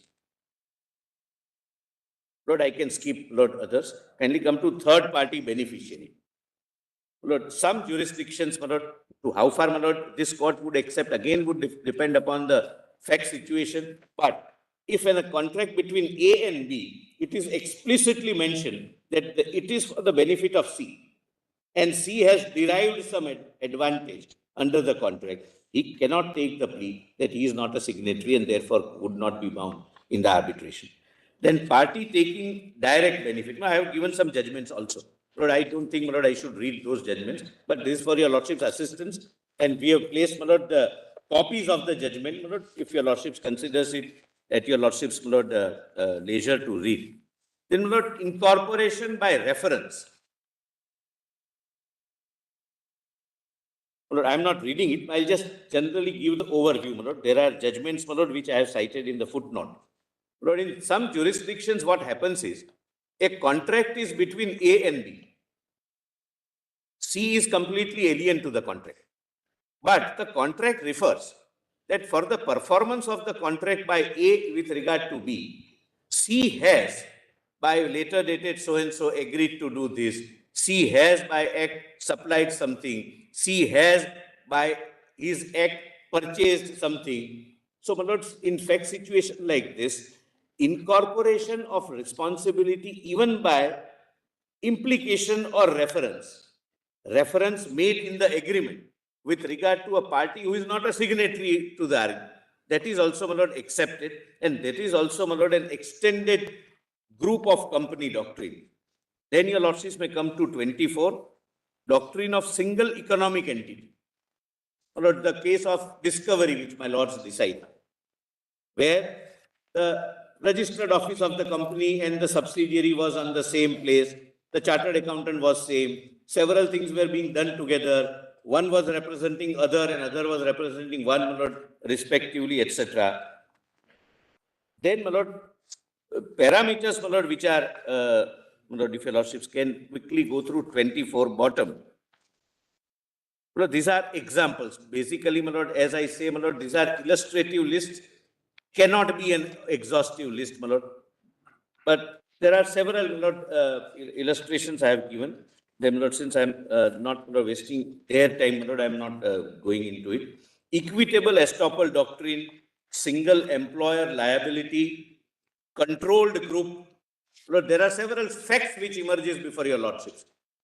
That this is controlled by this group. This is just money going from right pocket to left pocket.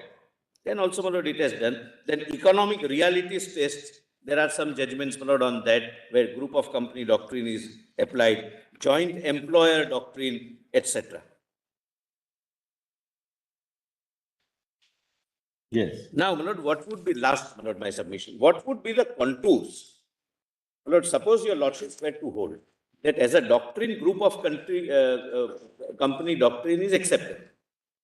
At the stage of section 8, or at the stage of section 11, what extent your lordship's examination would be. My lord, earlier there was a 7-judge bench judgment, that is, my lord, SBP and Company versus Patel Engineering Limited, page 32, my lord, and I have quoted. Yes. I am not reading it for a reason which will come subsequently, my lord. My lord, here it was, my lord, pre-amended situation. My lord, kindly, my lord, take this a little, my lord, kindly consider this. My lord, prior to the amendment, my lord, the Chief Justice of his lordship's designate under section 11(6) was supposed to look at only the existence of arbitration clause, nothing beyond that. This judgment of the 7 honorable judges of this court was based on the earlier law. Thereafter, the law changed. And, Lord, a little wider jurisdiction, my lord, now is available with the Honorable Chief Justice or his lordship's designate lordship. Now, kindly come to para 35. After that, my lord, Vidya Drolia comes. And it says that now, in view of the amendment in the Act, namely section 11(6), this Patel Engineering is not an applicable law. It could not have said good law. It's not an applicable law because of the change of law. And, my lord, this judgment, my lord, subject to, my lord, being pointed out contrary to this, my lord, holds the field today. And I don't think, my lord, there is anything which can be objected to. This is the test laid down. Lord, it's a 3 honorable judges. Justice Khanna wrote, Lord, the majority view, and then the Honorable Chief Justice, Lord, wrote a concurring supporting. May I read, my lord, or leave it at that? That's okay. I think we can. Yeah. Lord, I have also, Lord, given that, my lord, and my lord, I have also said that apart from section 8 and section 11, another stage is section 60, where, my lord, this issue can be raised and can be considered. Only last argument, my lord, which is not a part of my written submissions, but in the morning, my lord, I could think of it. Please come to section 28, my lord, and I'm done. I'm not referring, my lord, I'm not, my lord, repeating anything. 28. But the group of companies doctrine has its root in equity, because your lordships do not desire multiplicity of litigation and one-stroke dispute resolution solution under the arbitration clause. And your lordships can evolve that doctrine, that's the submission, rules applicable to substance of dispute. Lord, please see 2. The arbitral tribunal shall decide ex equo et bono or as amiable compositor only if the parties have expressly authorized. Meaning thereby, this restriction that you cannot have any doctrinal approach is not restricting arbitral tribunal's jurisdiction, not your lordship's jurisdiction. Your lordships can say that this doctrine is the doctrine which is in furtherance of the intent of the Act. And 3, while deciding and making an award, the arbitral tribunal shall, in all cases, take into account the terms of the contract and trade usages applicable. Your lordships are also, my lord, while applying doctrinal approach, not bound by the terms of the contract. Suppose we say that the arbitrator shall decide. Then what happens? No, my lord. Then also, kindly see me. He will go by, not the trade, 3, trade usage. That yes, in this particular trade, this is perfectly usual.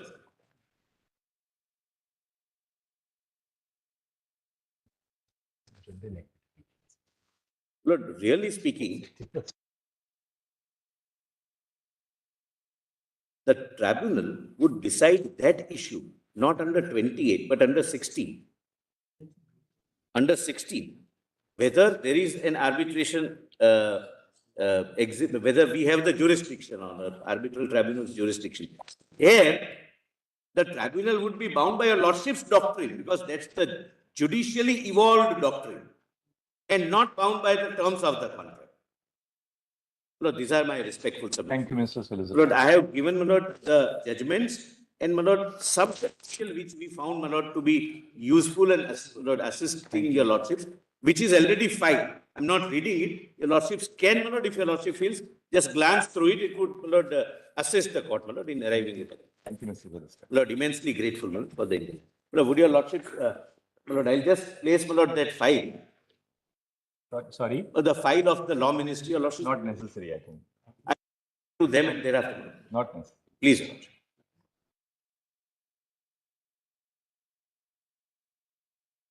Will be adopting the same line as the solicitor or? Not exactly, my lord.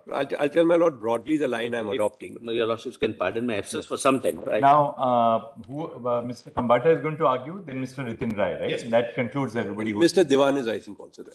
All right. How long would you take, Mr. I would take about 2 hours. I'll try and About curtail it. 2 hours. Try and curtail it. I put my submissions All in right. writing. And Mr. Rai? Lord, I've been through Mr. Khambata's submissions. I have something to add, which I've also put in my submissions, my lord. I had anticipated, my lord, 2 hours myself, but I'll take much less than that. Lord, Okay. But So that means it will not get over today. yes, my lord, because I have some differences from What the Mr. other- Kambata is but arguing. even to So today, probably Mr. Kambata will get over today. yes. Lord. And then then we can keep this thereafter just to keep the format and the time schedule on the 11th because Yes, yes. 10th is the miscellaneous Opening day. day. Next week we have 2 days which are going to be miscellaneous. Miscellaneous. 10th will be miscellaneous. Then 11th we can take we can hear Mr. Rai for the morning session. Yes. Morning session you can wrap up. So then we can conclude The the other side. matter by the morning session. Tomorrow is also, my lord, miscellaneous. day. Tomorrow is miscellaneous because the day after is a holiday. We're So grateful, my lord. The break is a bit unfortunate because it breaks the continuity. for yeah, us. absolutely. We're grateful. My lord, So generally it is said, my lord, that never give lawyers an overnight to think. The arguments are always lengthened. Which is why it's good everyone's put it in writing.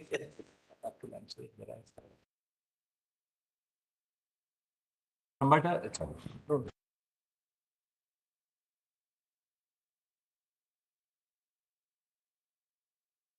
Alison, you got your compilation and your written submissions also. We filed it. So then you can just take us to navigate us. I will do that. We'll come back at last.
had an administrative meeting and No, that we just understand. spilled over a little bit. We fully understand the. My colleagues were actually waiting for me, but I had to hold them back as well. Your lordships are all under, there's no necessity to even say that.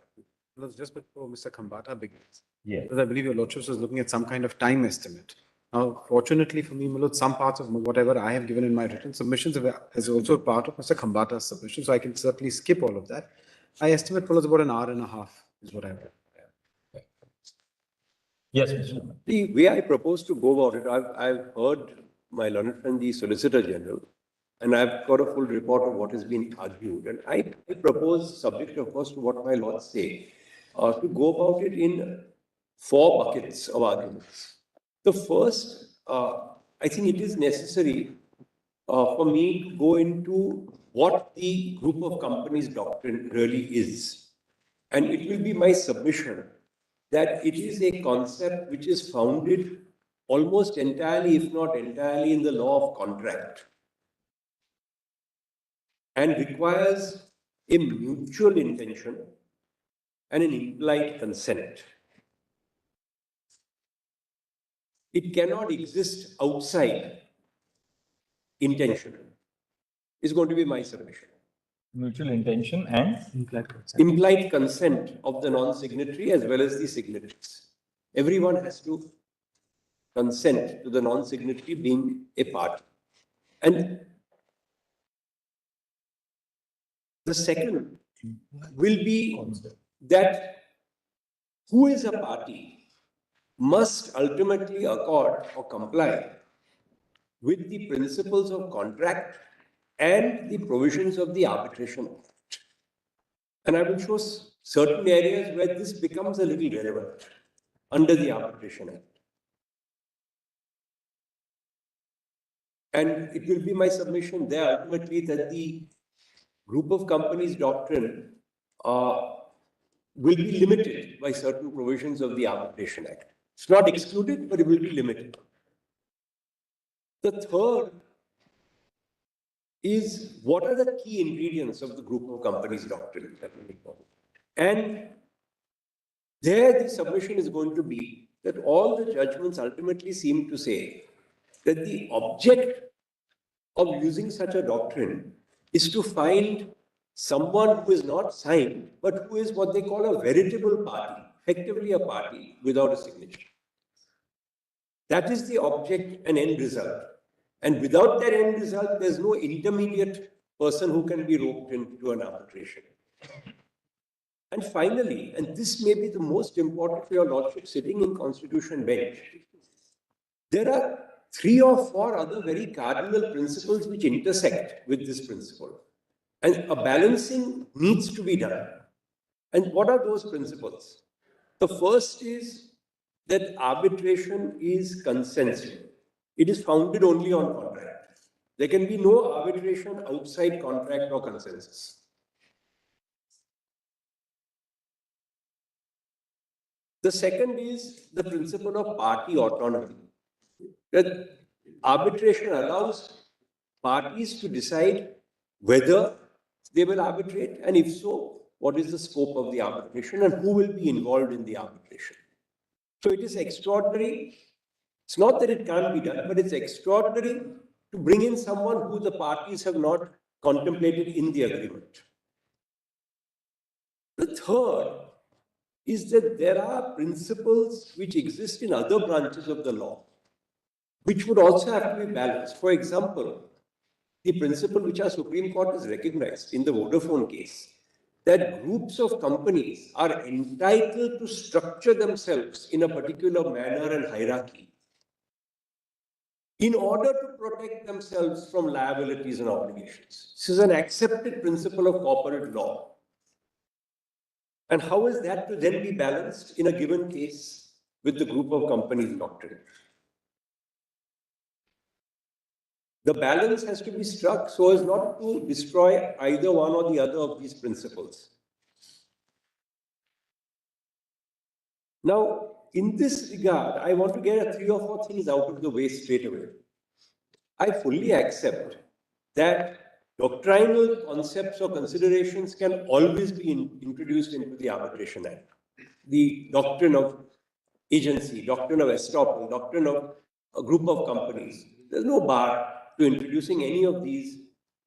And it can't be argued that because sections don't expressly provide for them, they can't be. That can never be in any common law statute. That can never be the position. The second, immediately, that a party need not be restricted to a signatory. That also is I think, fairly clear. The third, that in contract law, a party can become a party to a contract, and a contract can arise by conduct. It need not be signed, or even in writing. It can be an oral contract. And lastly, that who can be made a party to an arbitration agreement will be governed by the Arbitration Act, by Part 1, as far as any India-seated arbitration, whether domestic or international commercial. And the solicitor showed us the recent American Supreme Court judgment, which says the same thing, that it's domestic law that will decide who is a party. So this is the very broad framework. And then, of course, I have reached conclusions in my submissions, which I commend to my lords. But I would first like to start with the genesis of the group of companies doctrine. Our Supreme Court, in at least 2, if not 3 judgments, has expressly said that this doctrine comes from an arbitral award. And that is the only reason I'm reading an award before my lords. Normally, one would never cite an award. But since the Supreme Court has recognized that the genesis of the doctrine is from this award, may I request my lords to see the Dow Chemicals award? The Dow Chemicals, right? I have filed a compilation which is serial number 11. My submissions are serial number 5, I'm told, in a listing for my lords. And serial number 11 is the compilation.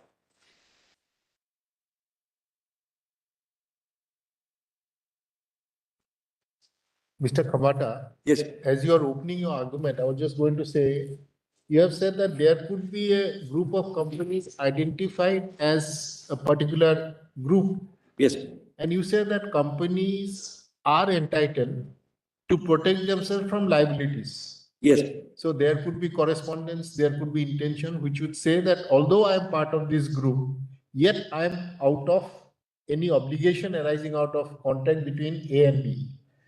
So you will have to sort of, because this is something which you are projecting for the first time. Yes, I will go into that. This is important. No, I will go into that. And how far can a court go in respecting it? There will be some cases where my lord will say, no, the veil has to be pierced. Correct. Or this has to be disregarded. I'm not again for a moment suggesting any one of these principles is absolute. There's a balancing to be done. But a balancing has to be done. And what really is happening today, and that is the reason why it's so important the Constitution bench decides this, is perhaps not in the Supreme Court, but my lords, in the high courts and in tribunals. The attempt now is to look at a group. If you have an arbitration agreement with one entity, to then look at the entity within that group, which is the most creditworthy or which has the most assets, and sometimes on the most peripheral connection. Hardly a connection, certainly not a connection that will satisfy any of these tests, that party is roped into an arbitration in a non-consensual manner. And that is and using the chloro control principles. Sometimes, of course, disregarding them, but my lords are not concerned with the aberrations. My lords are concerned with the principles. And therefore, in any view of the matter, it will become necessary to set down fairly strict parameters. I again accept that my lords should not, down to the last detail, set out a formula. It can't be done. They must leave some play in the joints because these are matters which will alter from case to case. But certain clear guidance is required.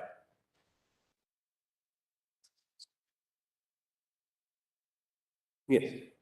And I will of course come to Justice Roy's question when I'm conscious of that, of how that can be done, and I'll be placing the Vodafone decision before my lords, where this is expressly raised and decided.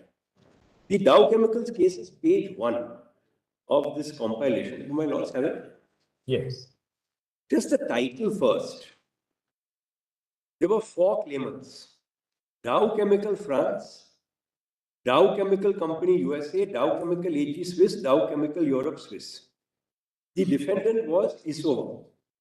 Now, the first two Dow companies, Dow Chemical France, DCF, and DCC, Dow Chemical Company USA, were not signatories to the arbitration agreement. That is the admitted position. Dow Chemical Company USA was the ultimate holding company of this Dow group, which of course had many other companies in it, but these were the companies that were involved in this transaction. Claimants 3 and 4 were assignees of the original Dow company that had signed the agreement. And they were also subsidiaries of DCC, Dow Chemical USA. Initially, it was signed by Dow Chemical Venezuela, but it was assigned. So claimants 3 and 4 broadly were signatories to the agreement in the sense that they were assignees. They were claiming through or under. They were not in this broader concept of group of companies. The first two Dow companies, DCF and DCC, actually intervened and made claims in the arbitration against Isova, saying we are also entitled to make claims. This was a case of a non-signatory trying to join an arbitration and make a claim. And obviously, Isova took a jurisdictional objection saying they have no right, they are not signatories to the arbitration agreement. In that context, my lords, kindly turn to page 2. And unfortunately, these are only extracts. We couldn't get a complete report of the award. But all the authorities seem to suggest that these are the relevant extracts. The extract at page 2 on the top, on the sources of law that should apply. The first para, considering it is not disputed that the arbitration clauses relied upon by the claimants are contained in contracts that have been signed by neither DCF nor DCC, Dow Chemical USA, that these two companies nonetheless maintain that they may invoke them by reason both of the factual context of the conclusion and performance of the contracts and of the fact that these companies, along with the signatories of the contracts, are part of a group of which Dow Chemical USA is the parent company, the three others being its daughter and granddaughters, entirely controlled by the firm. That is one undisputed aspect. The next is 3 paras from the bottom of that page.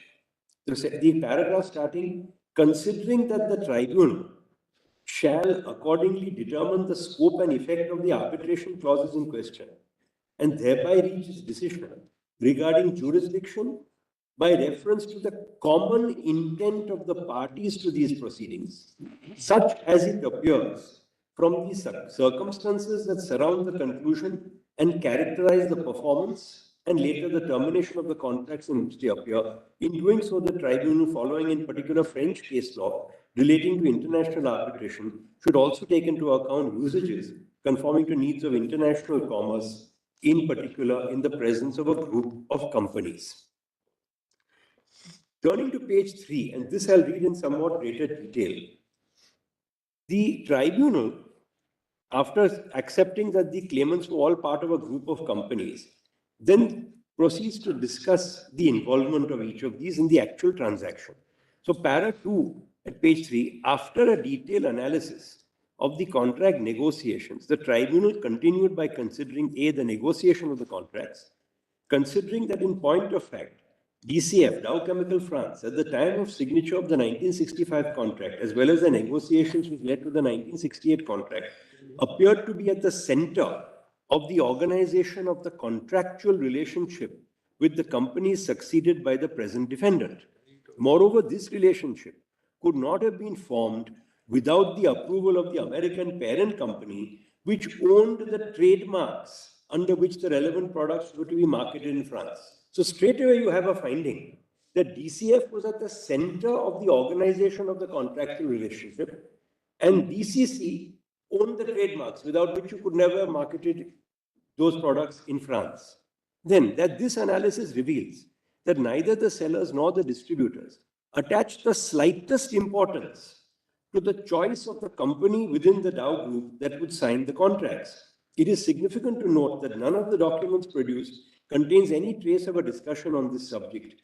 In reality, all the entities of the Dow Group involved in distribution in France understood themselves to be contracting with the distributor or distributors in France, and likewise it was with the aggregate of these entities that the present defendant's predecessors understood themselves to be contracting.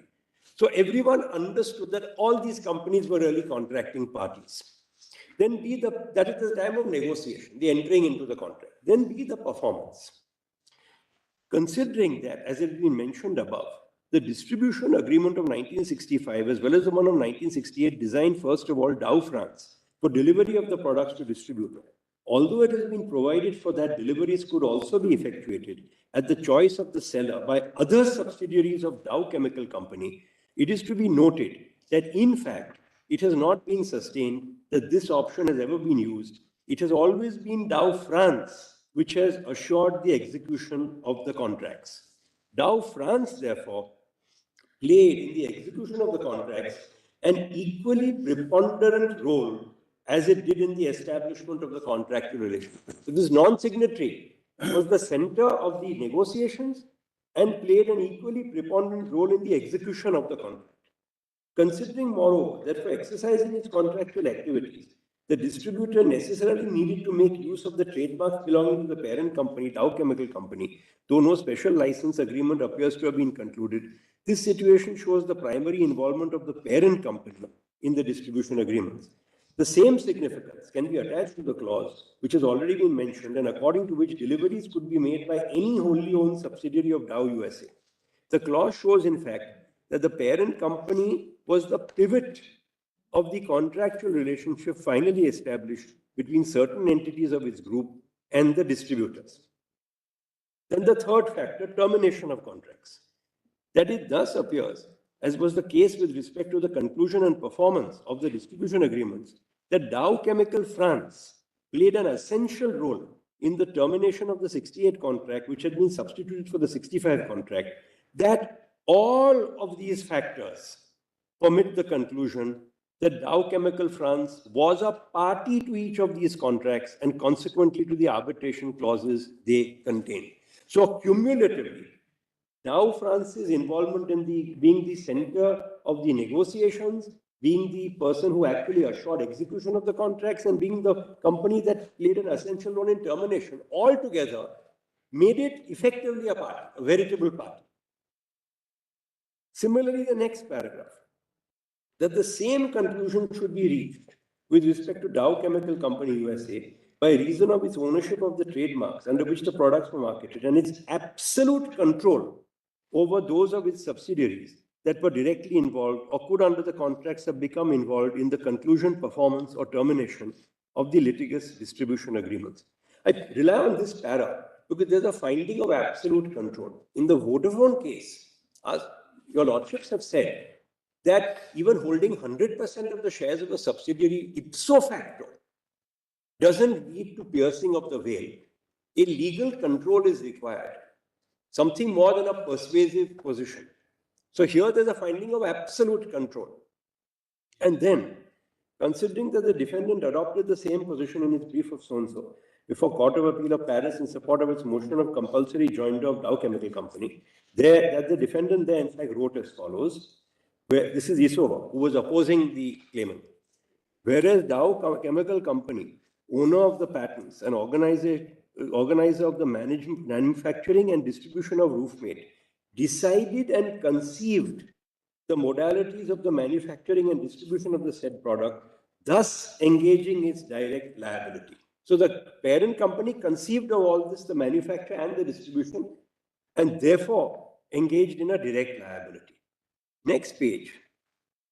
I'm sorry, the last sentence of the preceding page. Considering that in the circumstances of this case, the application of the arbitration clauses to Dow Chemical Company USA may also be justified, as we shall now show, by the fact that the contracts containing these clauses concern, in the context of a group of companies, a parent company and certain of its subsidiaries. The same fact would justify, if necessary, the application of the arbitration clause to Dow Chemical France, then group of companies. Considering that it is indisputable and is in fact not disputed that Dow Chemical Company USA has and exercises absolute control over its subsidiaries, having either signed the relevant contracts or, like Dow Chemical France, effectively and individually participated in their conclusion, performance and their termination. Considering that irrespective of distinct juridical entity of each of its members, a group of companies constitutes one and the same economic reality, of which the arbitral tribunal should take account when it rules on its own jurisdiction, subject to Article 13 of the ICC rules. Considering in particular that the arbitration clause expressly accepted by certain of the companies of the group should bind the other companies, which by virtue of their role in the conclusion, performance or termination of the contracts containing said clauses, and in accordance with the mutual intention of all parties to the proceedings, appear to have been veritable parties. This is an expression that comes from a veritable parties to these contracts, or to have been principally concerned by them and the disputes to which they may give rise. And then in the next few paras, they say that in fact, there were other awards also, where sometimes it was held that these companies in the group were bound, sometimes it was held they were not. And in one award, they noticed it was not, because there was not that level of involvement. And the last para on that same page, in so doing, the tribunal contradicts no principle nor any rule of international public policy, in particular that of the French legal system. The latter is not based on any principle, nor does it contain any rule of such a stature that would prohibit giving to an arbitration clause implicating companies that are legally distinct but form part of a group of companies the scope attributed to it by the present award. To the contrary, by taking into account, in reaching this result, the needs of international commerce to which the rules of international arbitration should be responsive, the tribunal follows the example of French case law, to which express reference was made in the report to the Prime Minister, etc. So the tribunal is very conscious that all this can be done within the matrix of the law, including French law, which govern who are going to be parties to that. Therefore, what does essentially this award do? It said parties who were not signatories, but who were centrally concerned with negotiation, performance, and termination. Parties who everyone considered were veritable parties. The non-signatories themselves considered themselves to be contracting parties. The signatories considered them to be contracting parties. They would be bound by an arbitration clause and could take advantage of it equally, both ways. Here they were trying to take advantage of it. And the signatory was saying, no, I never signed an arbitration agreement with. How can you let them come and make a claim against me?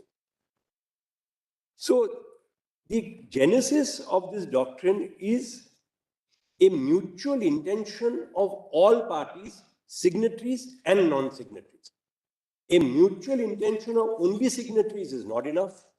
An intention only of non-signatories is not enough. And this Honorable Court has followed these principles. I'll show that from chloro controls, etc. Now, it is therefore a theory based entirely on becoming a party to a contract, because an arbitration agreement is a contract, by mutual contractual consent. Everyone has consented by conduct. They've not written it, but by conduct and the way everyone has treated it. And then one of the parties can't back out of such a consent, which could be implied constructively from conduct. That is the limited, narrow area of this doctrine. And as a later authority points out, I just want to place that article, that it's a doctrine really that is founded on consent. In fact, the critique of this case is that the fact that it was a group of companies was just one factor. It was really consent that was the main factor. So though the theory is called group of companies doctrine, it's really based on consent and a mutual intention. And I just want to place that article because it's a very good analysis. Please treat it as my submission to your lordships, which is a Professor Hanish's article found at page 152 of the same compilation. It's written recently on 40th anniversary of the Dow Chemical Award. And I'll just point out a few passages. At page 153 of the compilation, the paragraph on the top, about halfway through that paragraph. The para starts with as to the subjective scope of the arbitration agreements, but about halfway through, rather it found that the non-signatories appeared to be true parties to the contracts. It concluded that this was the intention of the parties, both of the claimants and of the companies which were eventually succeeded by the respondent. The arbitral tribunal followed a two-step approach to determine the subjective scope of the arbitration agreements. First, it analyzed the factual circumstances underpinning the negotiation, performance, running. The first paragraph. 53, the page begins with circumstances. I'm obliged. Then the next para is as to the subjective scope. Correct. So about halfway through that para, the word, a sentence starting with rather. Rather, it found that the non-signatories appeared to be the true parties to the contracts. It concluded this was the intention of the parties, both of claimants and of the companies which were eventually succeeded by the respondent.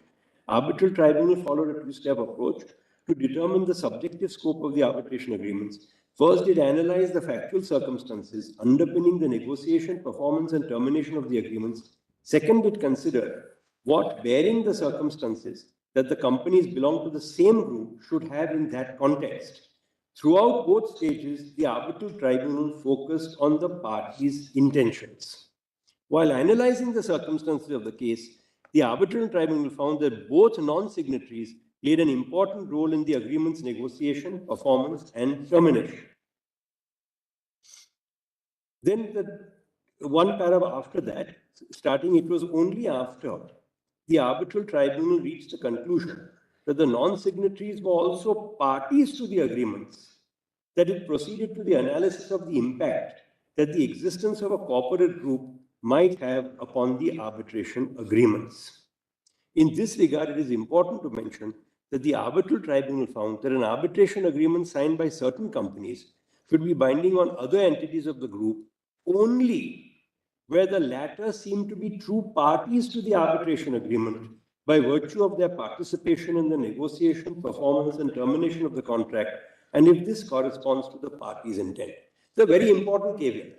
So it's not that one can just see a group, for example, the Tata Group or the Birla Group.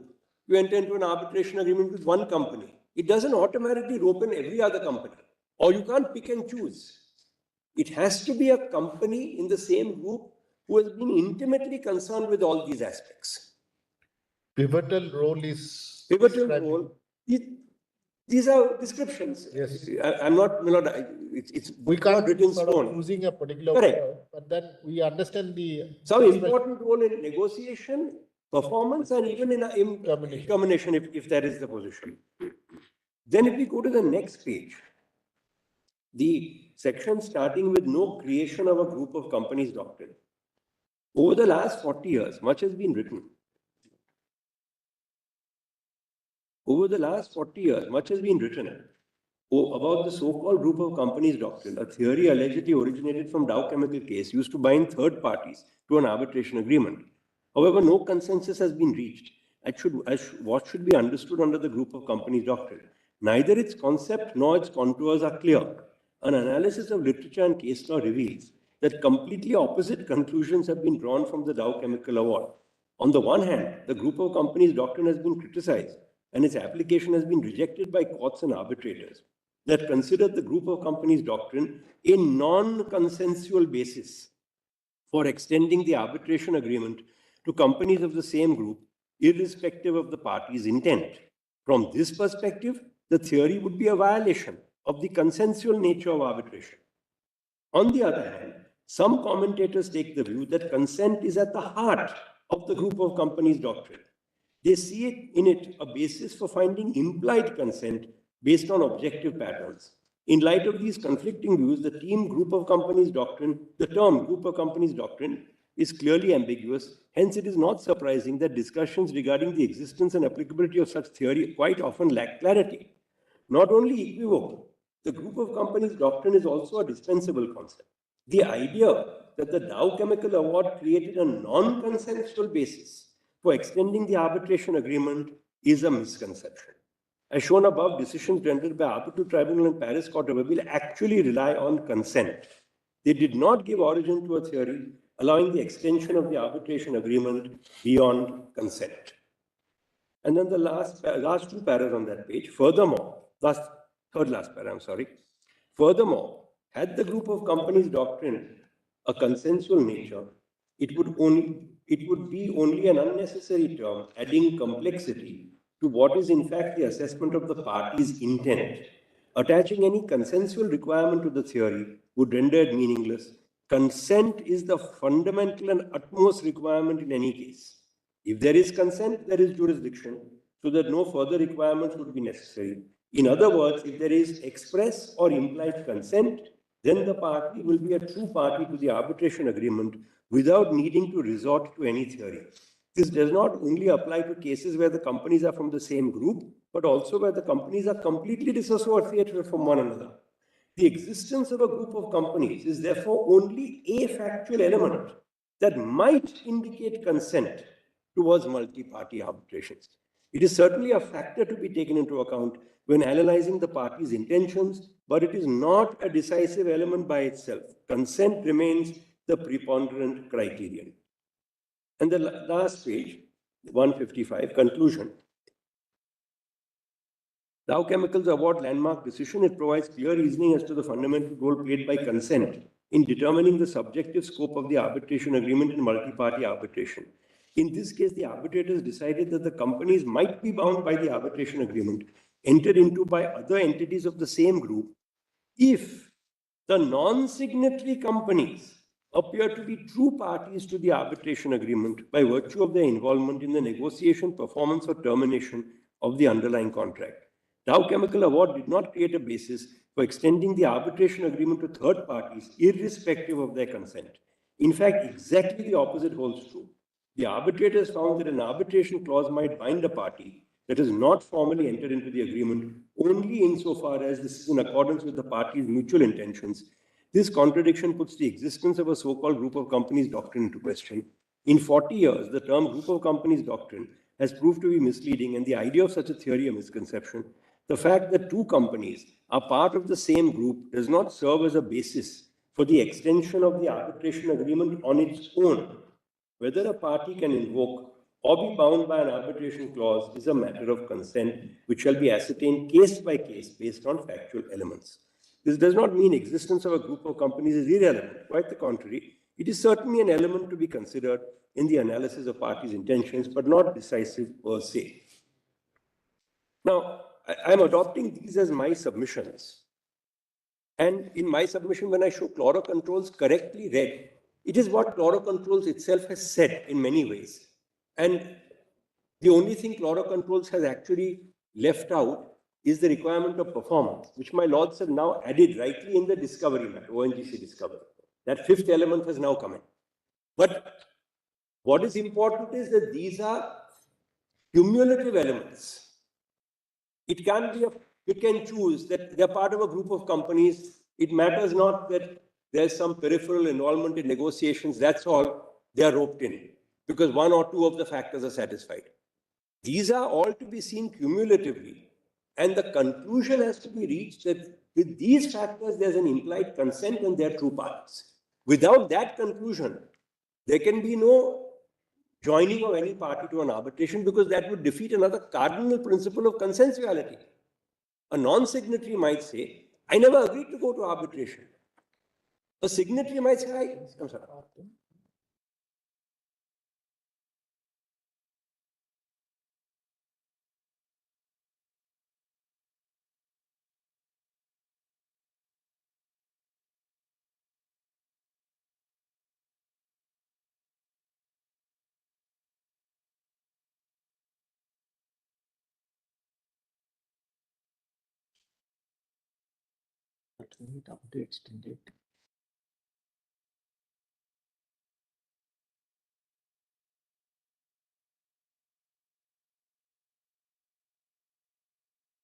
When I show the provisions of our Act becomes very critical. Because our Act requires the provisions of the Contract Act to be complied with. So without consent, you can't have a contract. If my lords would kindly now turn to my note, maybe quicker if I, some portions I will just take from my note. I don't want to trouble my lords to see. Everything is here in the compilation, but if one would kindly go to page 4 of the note, the passage marked common intention.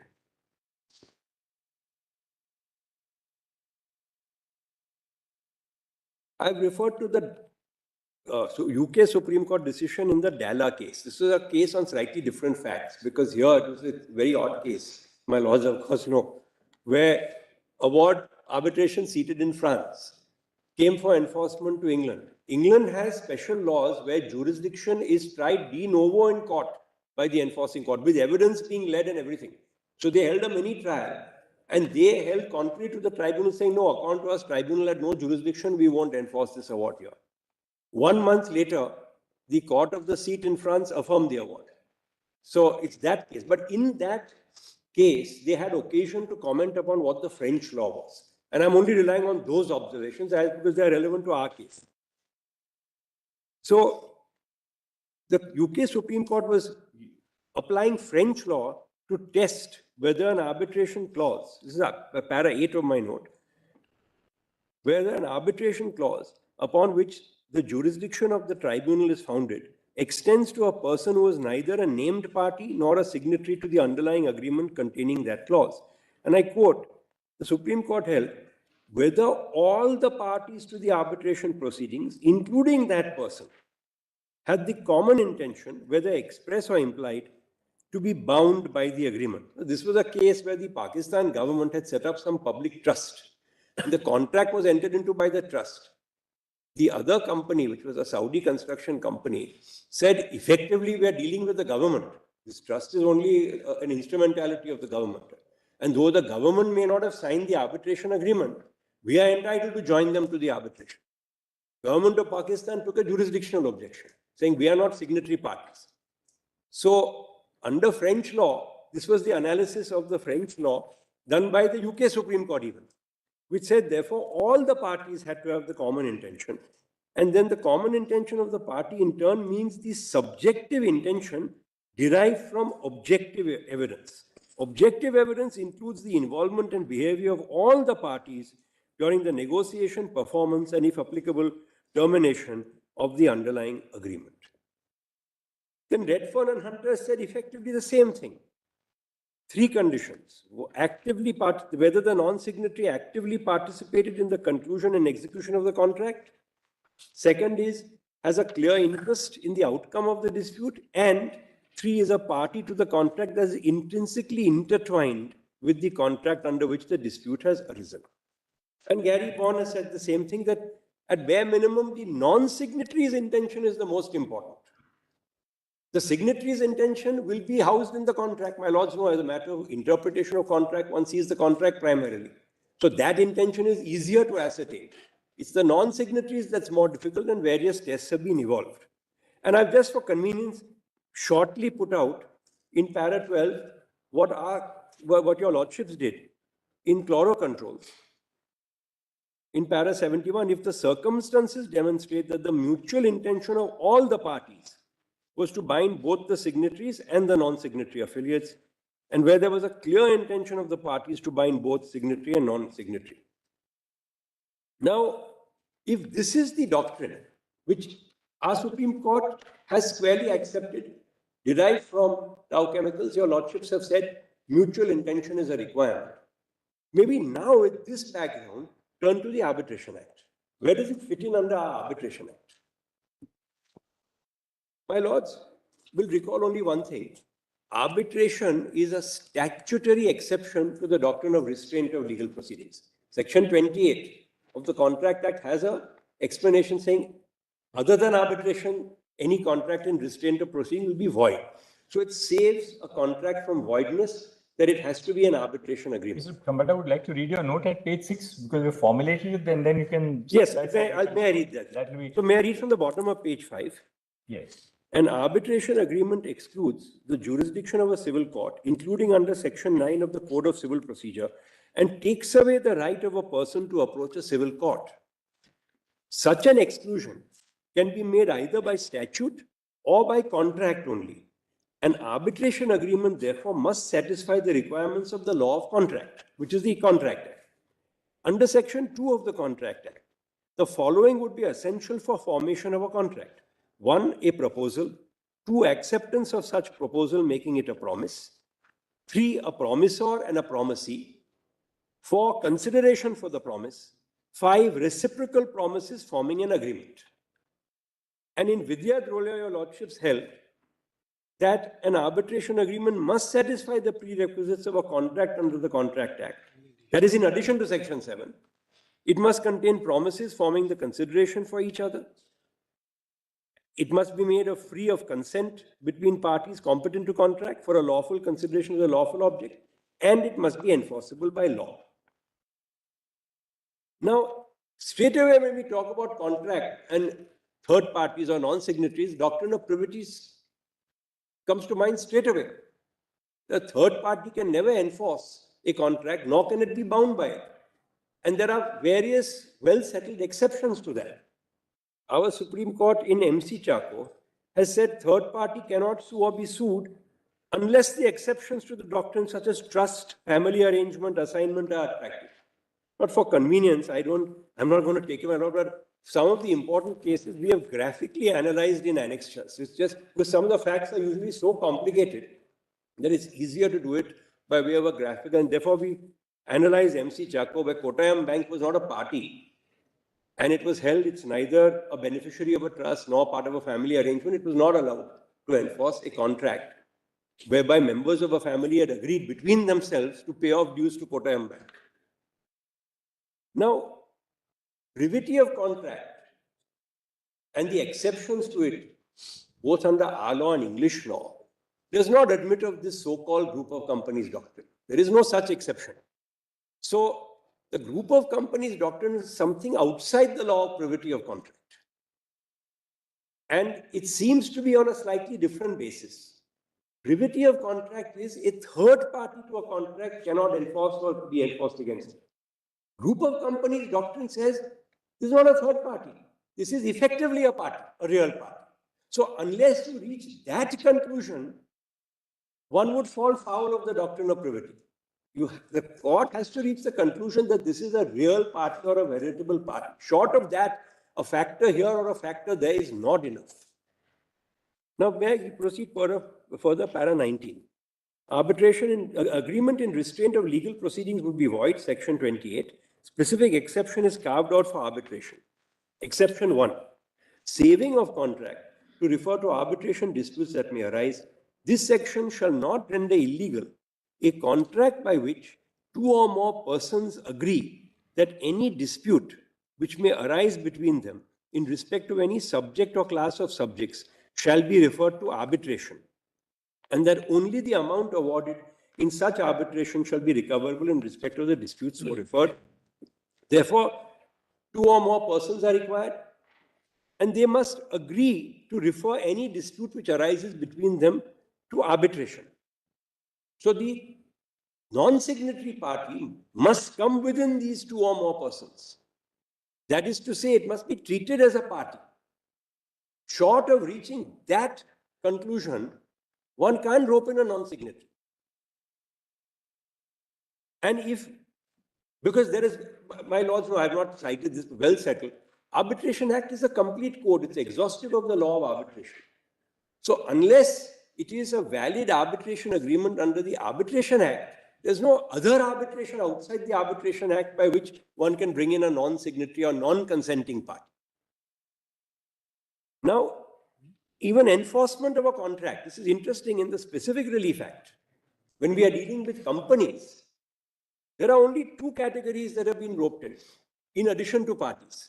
Section 15, which is who can enforce a contract, permits enforcement of a contract by a non-party company in only two cases. One is subpara G, amalgamation. So company A enters into a contract, ultimately amalgamates with company B, and the amalgamated company can enforce that contract. And H is pre-incorporation contracts, when promoters enter into it before incorporation of them. Again, the Specific Relief Act has no such category or residual category even of a non-signatory company because it belongs to a group and it may have been involved in something becoming a party which can get specific performance. And section 19 is the other way around. Against whom can you obtain specific performance? Again, only these two categories. So again, I point out, I'm not for one moment suggesting that the group of companies doctrine still can't be incorporated, but it has to reach the result of a conclusion by the tribunal or by the court that this person is nothing but a party. Only the formality of signature remained. Short of reaching that conclusion, There is no way within our matrix of law that one can bring in another type of hybrid type of a party against whom or who can enforce specific performance. Now let us come to the Arbitration Act. Because in my respectful submission, the Arbitration Act actually narrows what is found in the Contract Act. And I'll tell my lords why. 2(1)H only says party is a agreement. There's no restriction there, and there's no restriction of signatory. Can be someone who doesn't sign. 2(1)H, we've seen, does not incorporate the Law Commission's recommendation of claiming through order, but at a certain level, that's not critical to your lordship's analysis. Because we are seeing claiming through order is a derivative character, whereas here we are trying to see who is the real party or the true party, which is not a derivative character. In a derivative character, the cause of action would belong to the original signing party, and only someone claiming through order in that very character would come in. Whereas here we are saying the third party who has not signed has its own cause of action, or there is an independent cause of action against it, not derivative. Therefore, this point is there. We've argued it, but at a certain level, my lords may take it that true order is not determinative of the answer to this question that faces the Constitution bench. Now, I've set out from paras 23 to 27 this concept of the definition of party. In para 28, of course, I've referred to the requirement of consent and the party autonomy being the backbone. As one US Supreme Court judgment had put it, arbitration is a matter of consent, not coercion. Puts it very nicely. There's no mandate of the law that you are a party. It has to be housed on consent and founded on. Without consent, you can't have arbitration, unless it's a statutory arbitration. That's a different category. Now, please see may I just show the provisions of the Arbitration Act? Yes. If one goes now to section 7, what we were just saying this morning, 7(1). In this part, arbitration agreement means an agreement by the parties to submit to arbitration all or certain disputes. I pause here for a moment. These words describe the contract of arbitration, the arbitration agreement. Now, the following words say what the character of those disputes could be, which have arisen or which may arise between them in respect of a defined legal relationship, whether contractual or not. As my Lord the Chief Justice said this morning, this is the source of the dispute. And that's a nice way of putting it. The subsequent words are, where does the dispute come from? It must come from a defined legal relationship, whether contractual or not. And one can think, in fact, it fell from the bench in the morning. There are various examples. Quasi-contract, section 68 to 72, all those, quantum meruit, monies had and received, all those are not contracts, and yet a dispute could come from them. Family arrangements, partition suits, all those are disputes where there is no contract. Trust could be another area. And of course, now there is a fourth area, which your lordships in Vidya Jolia have contemplated, that even in personam disputes arising out of an in rem right can be the subject matter of arbitration. So it could be an IPR dispute where whether the trademark or the patent is validly registered can never go to arbitration. That's a matter in rem. But if there's a dispute between parties or an infringement dispute, that could potentially go to arbitration. It's an in personam dispute. Again, that sort of a dispute is not housed in a contract. It could be from a license agreement, but it could be just two parties using the same mark. Therefore, the Act rightly says that you need an arbitration agreement, which has to comply with the Contract Act. That agreement can be in respect of either contractual disputes or even non-contractual, as long as there's a defined legal relationship. Now,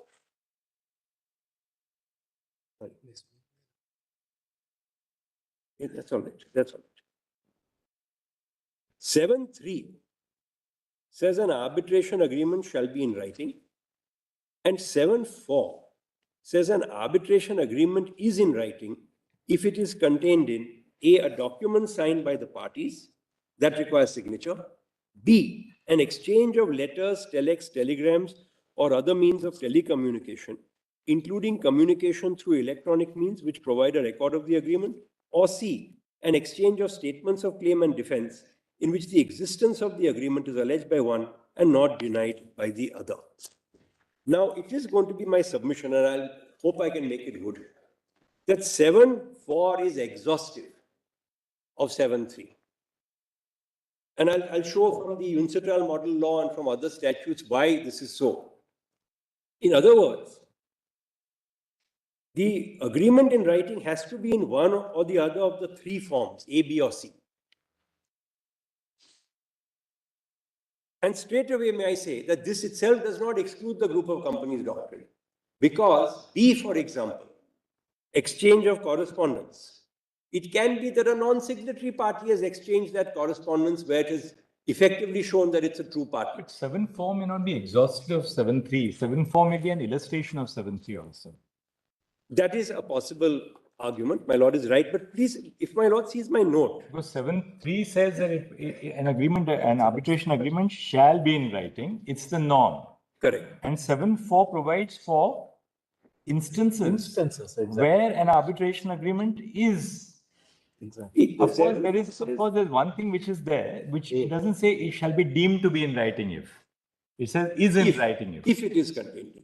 The word if is used. And something may turn on that. So I want to place before my lords the UNCITRAL model law. But it's not necessary for us to unduly restrict 7.4 by saying that these are the only instances where an arbitration agreement will be deemed to be in writing. I understand that. That, of course, your lordships will determine. But may I just place some material which might be of assistance to my lords in that exercise? In my compilation... I'll tell you why. Yes. This was actually worrying me in the morning. 7.4b refers to an exchange of letters, telex, telegrams, or other means of telecommunication, which provide a record of the agreement, right? And C then refers to claim and defense. Now, B provides an extremely limited. A is a document which is signed. B refers to only an exchange of letters or electronic means of communication. Now, there may be other circumstances where there is no exchange of letters or an electronic communication or a physical communication between the parties. Where, for instance, I'll tell you, suppose there's a measurement book in a contract. That measurement book will not fall either in terms of a document which is signed by the parties. It will certainly not be an exchange of letters. It will not be an exchange of statement of claim or defense. So there may be other conceivable circumstances in which parties may, by writing, agree to an arbitration, which is neither a letter or exchange of correspondence, nor is an exchange of a statement of claim or defense, nor is that document signed by the parties, but which may still be in writing. I see what falls from my lord. It could be a record of agreement. But it's a record of an agreement. So long as it is a record of the agreement. That's right. That's why I told you a measurement book. Correct. So, measurement book so therefore, these three instances which are prior to record of an agreement is not exhaustive.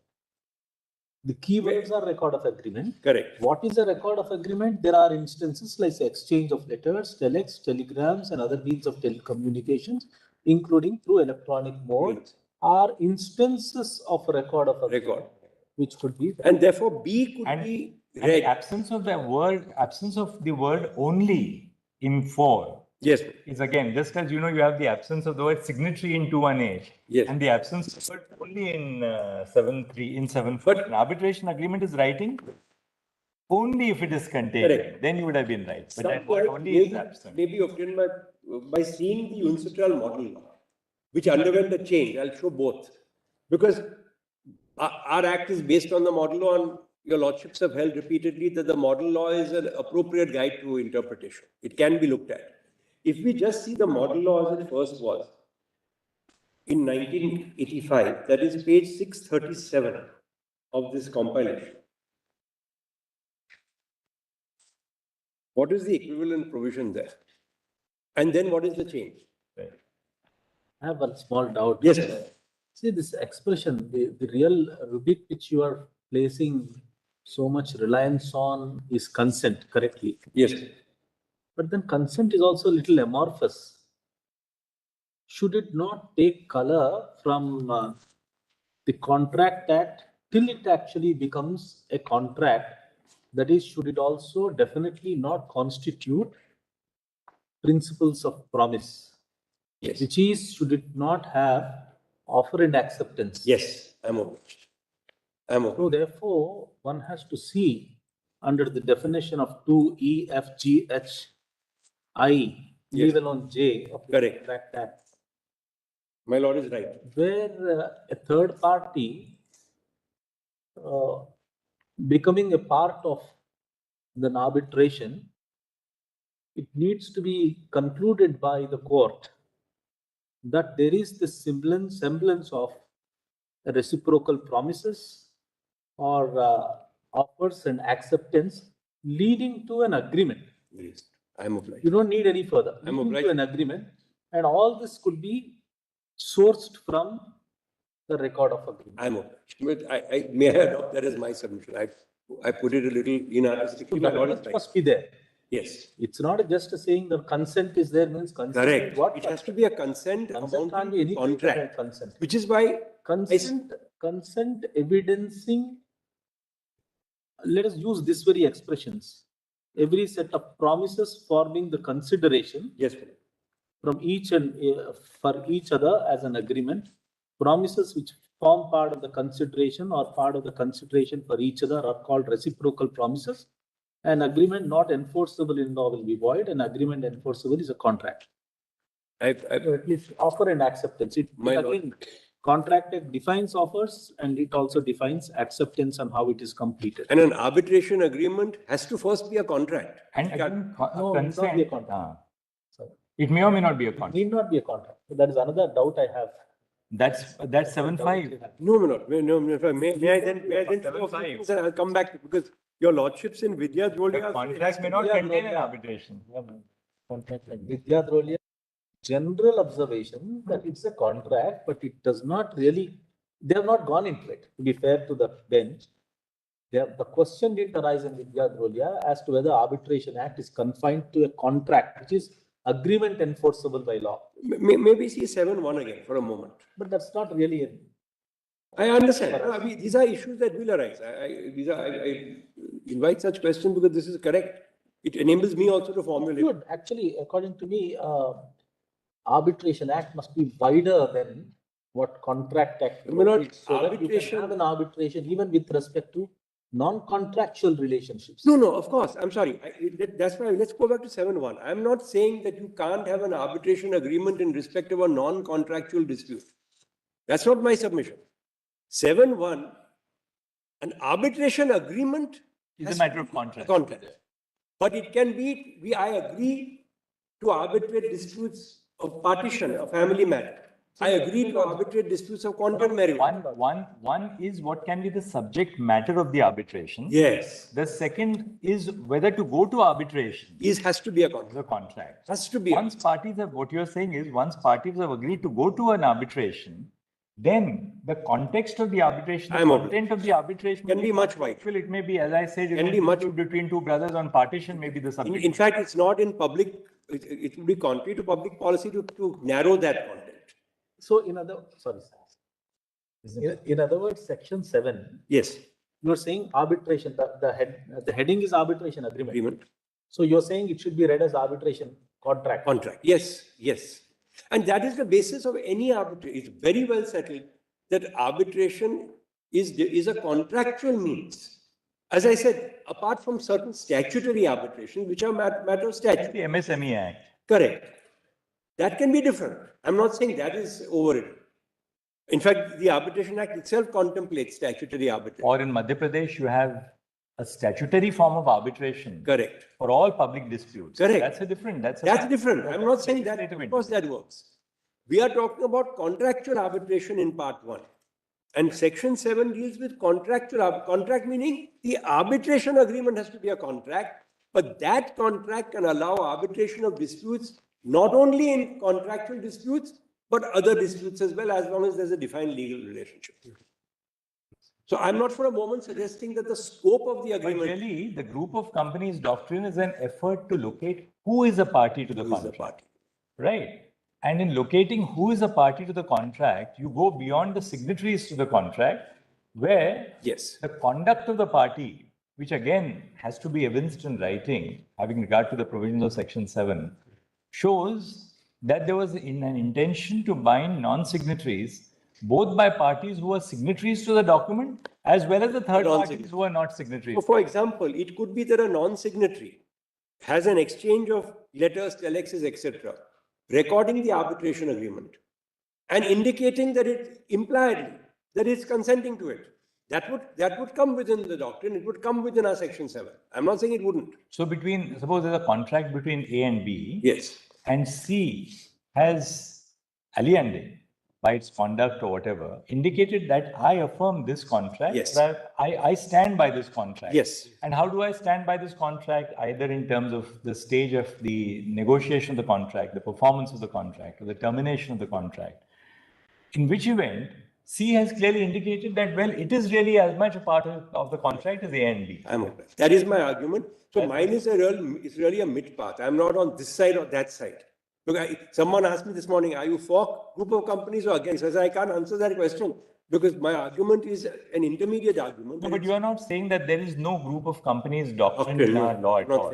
I'm not saying. You accept the fact that there is a group of companies doctrine. Yes. That this is really a legitimate extension, or it is within the statutory mandate. But the contours of the doctrine have to still comply with the essentials of the... Yes, with Section 7 and of course with the provisions of the Contract Act. Group of companies is one instant. One more question. One of the interveners, one of the young lawyers argued it on this, I think Pallav Mongia, I'll just tell you who. Why confine it only to parties who are part of a group of companies then?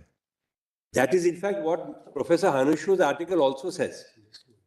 That it may not be confined to parties within a group. The group of companies doctrine is evolved in this manner. Sourcing from these statutory.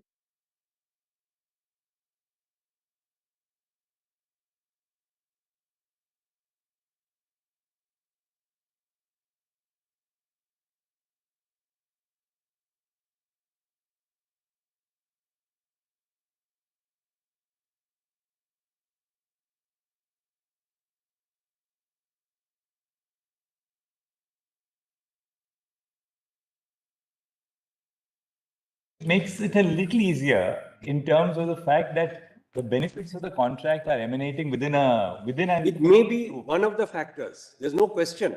It may be one assistance to a person determining whether this is a real party or not. But take a totally different case, a back-to-back contract. Where the two A has a contract with B who has a contract with C. So AB is back-to-back with BC. Now A and B may not be part of the same group at all. They may be totally independent companies. They would still be bound. But if one could show some correspondence where A commits to C that I am bound by your contract with B and the arbitration clause in an implied way. I'm not saying the language has to be so express. Then one could say that A is also bound by that arbitration. Irrespective of whether A and C were part of the same group, or even whether A and B were part of the same group. Yes. Yes. So it boils down to finding a contract by conduct or consent. And one of the factors which may assist along the way is it's a group of companies. Group of companies could then be just one of the factors, but here by conduct and consent. Yes. People who may not otherwise be seen as a group Precisely. would also be roped in. Precisely. So if that happens, then this group of companies doctrine could just be an element in analyzing whether they could be roped into an arbitration proceeding. Precisely. So the existence of a group of companies is not a sine qua non for bringing a non-signatory to an agreement within the fold of the arbitration agreement. The existence of a group of companies may be an additional factor to show that because they were all part of one economic entity, the broader corporate group, for instance, therefore, say a parent stood by the contract which its subsidiary was entering into or an affiliate was entering into. That may assist the tribunal or the court. But That's not the search is for finding who is the true party. Is it a true party? It's in other words evidentiary and not normative. Precise. And that will subserve the corporate law principle that a group structure can be devised. I was just recalling this Competition Act Section 3. Yes. Talks about the definition of anti-competitive agreements. Just generally, I may be wrong, but I'm just sharing. It encapsulates the concept of what are anti-competitive agreements. Having said that, it gives 5 instances, which are actually cases where bid rigging, collusive rigging, and so on. So those are actually per se cases. If there is a case of bid rigging, automatically it will become. That's right. Like in this case, a group of companies and certain other instances will automatically be, but it has to be actually sourced to the definition of the statute to see if those conditions are satisfied or not. Yes. The problem for why I'm raising this is, what is happening is groups of companies, you may have even a common promoter. I'll come to that later. What is happening is we have a group of 2 companies with a common promoter. One has entered into the agreement. The other is not a signatory. There are no obligations under the agreement, nothing. And they said, no, it's the same promoter. And therefore, it must be party to an arbitration. And with all the consequences. And in listed entities are being dragged in. In fact, I'm appearing in a matter where it's a listed entity. It's dragged in on this ground. Therefore, there is need for some indication of what this concept means. This concept means, again, we will have to be very, very clear about this. Consent. Consent. So then one has to pronounce the contours of a consent. Yes. So do we go back to the definition of Contract Act and then? Yes, my lord. I would think that is necessary because. Yeah, we will have to go to that. In every case, do we have to see which is the offer, which is the acceptance? One would What have is the consideration? One would have to. Consideration is slightly different. As my lord knows, under our act, it can move from a third party also. From the promisee or any other person, 2(1)(d) of the Contract Act. So to that extent, it's not such a strict that there should have been consideration. But that test has to be applied. Question is, for example, a non-signatory member of the group. What is the promise it has made? It has to be seen. It's not a promisor. It's not a promisee. How does it get drawn into a contract of arbitration?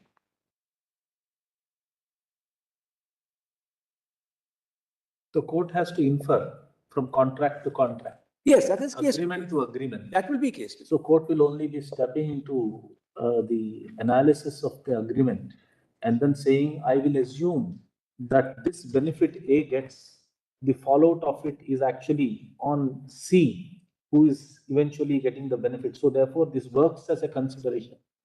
But And there also, my lord, there are 2 ways perhaps. One is beneficiaries. If there's some kind of a trust, then have been a standard exception to doctrine of privity. You don't need to even go to group of companies. But say there is some indirect benefit. Does that make the person a promisor or a promisee just by getting that benefit? One may be able to trace the various other instruments available. But does it make it a contract for arbitration? That is a question that has to be answered on a case-by-case basis. Some presence or semblance must be identified. Must be something. We don't have to get into too much of Otherwise, we are undermining the whole concept of arbitration. My concern is... Well, see, we shouldn't make it too restrictive also, Suppose A has entered into a broader agreement with C. Yes, ma'am. All right. C has entered into a broader agreement with A. So now A has entered into an agreement with B. C stands behind the agreement. C is interested in the success of the agreements which A will enter into with B, X, Y, Z, because that is central to C's contract with A. Correct. Now, if C enters into the contract with A, conscious of the fact that the business venture between C and A is dependent in turn on the success of the venture between A and other third parties, and conscious of that, C holds out a representation that, look, I am there. Yes, that, my lord, is right. But that would fall under an estoppel. A benefit estoppel, which is a different concept. And there I must tell my, But these are all, in that sense, they're all, Case to case. and these are all related concepts. Therefore, group of companies is not the only point, is not the only situation in which you correct, can but include therefore, a non-signatory to the therefore one arbitrator. would have to say that an arbitration agreement has arisen by virtue of an estoppel, and then the next question would be whether Section 7 covers such a contract.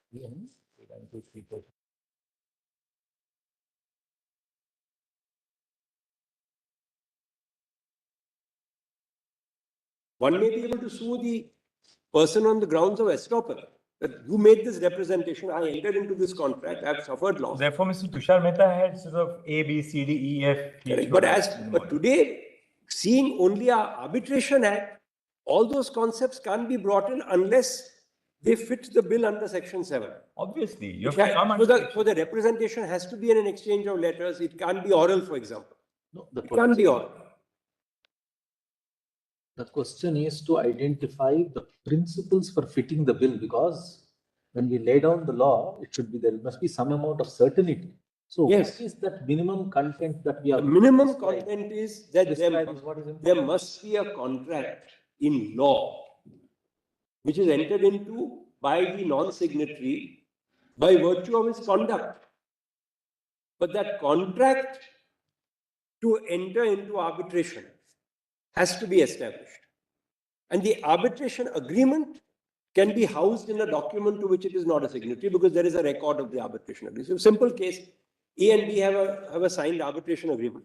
C can say in an exchange of letters that since I'm completely involved in the performance, etc., I accept that this is how our disputes will be resolved. I think easier way to define it. It need not sign. It could be a non-signatory party stated. You can say 7.3 really is the norm, that it is.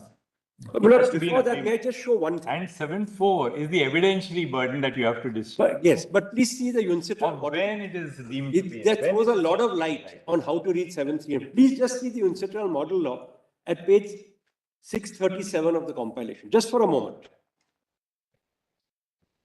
So that may assist your lordships in how to interpret this.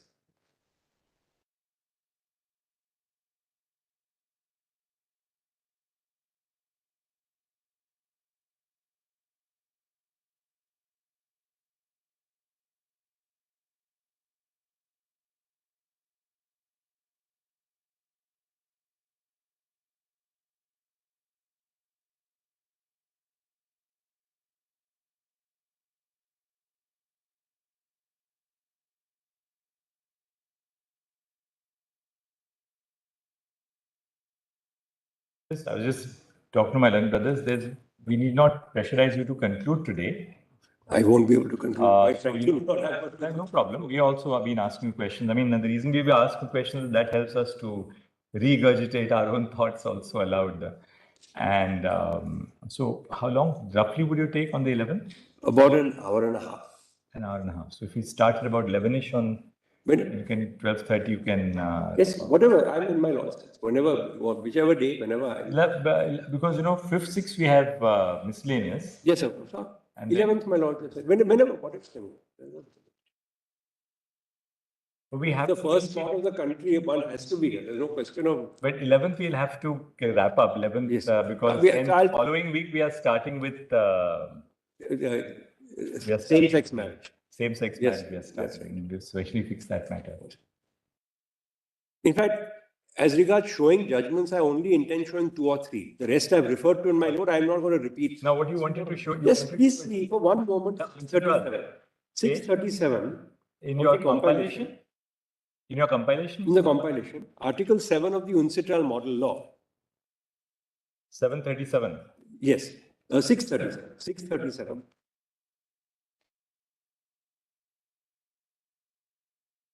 And if we see Article 7, 7.1 is really similar to our 7.1, but 7.2 houses both our 7.3 and our 7.4 in one. It says the arbitration agreement shall be in writing.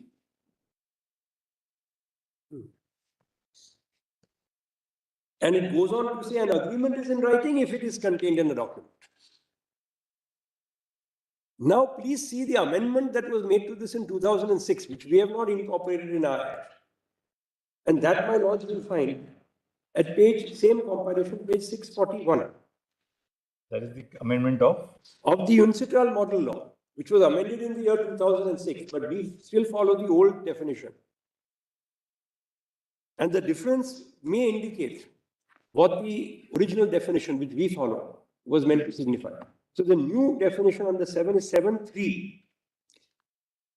An arbitration agreement is in writing if its content is recorded in any form, whether or not the arbitration agreement or contract has been concluded orally by conduct or by other means. Much wider. We don't adopt this definition. Just 1 second. Can we read it again?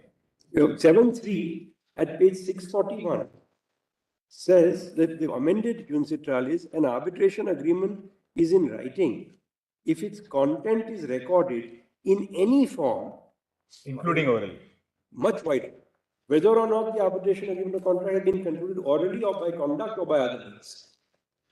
Which also shows that the three means prescribed in the original UNCITRAL model law, which we have adopted, are the three means by which the law intends the arbitration agreement to be. But not the only three means. Mr. Kambata, you're right. I mean, frankly, there is intrinsic evidence to support your interpretation.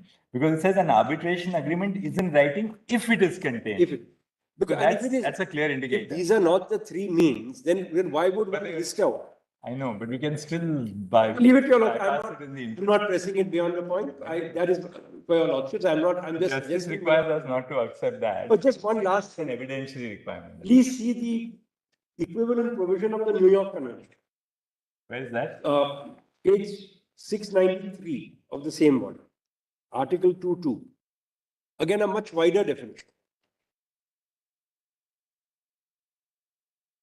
693. Article 2.2, the term agreement in writing shall include an arbitral clause in a contract or arbitration agreement signed by the parties or contained in an exchange of letters or telegrams. Shall include rather than if. Article 3.3, is it? Bottom. 2.3. 2.2. I'm sorry, 2.2. 2.3. At page 693. 2.2. 2.2. These were all available definitions. Parliament adopted the strictest of them all in our 7.3 and 7.4, which is retained even today. And your lordships have also held, or such, I can't say held, in all fairness, it has been suggested in your lordships' judgment in both Discovery and Charan. I'll place those. Not specifically decided. I'll be very careful. I cannot go so far as to say your lordships have decided this. Your lordships have not. But that is the suggestion that 7.3 is colored by 7.4. As my lord said, that's the evidence by which you prove 7.3. One other way of looking at it is that 7.1 is actually defining the relationship in terms of defined legal relationship. Yes. 7.1, defined legal relationship. As long as through the documents and what is specified under B, 4B, through the record of agreement, it could be shown that there has come into existence a defined legal relationship. In sense that there is a relationship which is existing, which is authorized by law, not something which is illegal. Yes. Something which has come out of the relationship between A and B, which has an implication on C, and that legal relationship has come into existence, is sufficient to call it. Is sufficient, provided there's an agreement that disputes from that legal relationship. Agreement is again inferable. That's of course that's taken. Agreement is inferable from. I asked myself, what if there's an exchange of letters where two parties say we'll become co-owners? That's a defined legal relationship. But they say nothing about how their disputes are going to be resolved. That the arbitration agreement has arisen. There still has to be some agreement as to the arbitration agreement. Yes. Okay.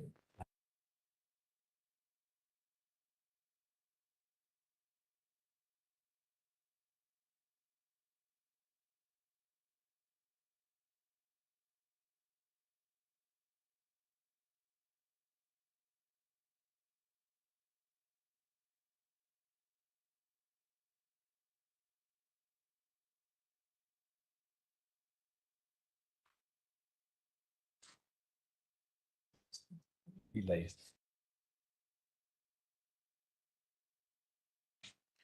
In Dow Chemical, they were meant, you just described the claimants, Dow USA, Dow France, and the Venezuela, and I think the Swiss company. But somehow I found that very interesting. They are part of a group of which Dow Chemical USA is the parent company. The three others are the daughters and granddaughters. So expecting that the grandfather would stand by or should stand by. And in that case, the grandfather should also be liable for the. And the grandfather had all the trademarks. Without those trademarks, it could never have been performed. That's right. And what is right away, because So we'll continue on the 11th. I'm grateful to my lord. After Mr. Kambata, then Mr. Diwan will. I would address your lordship. And then we'll hear. Whoever's there, start. Right.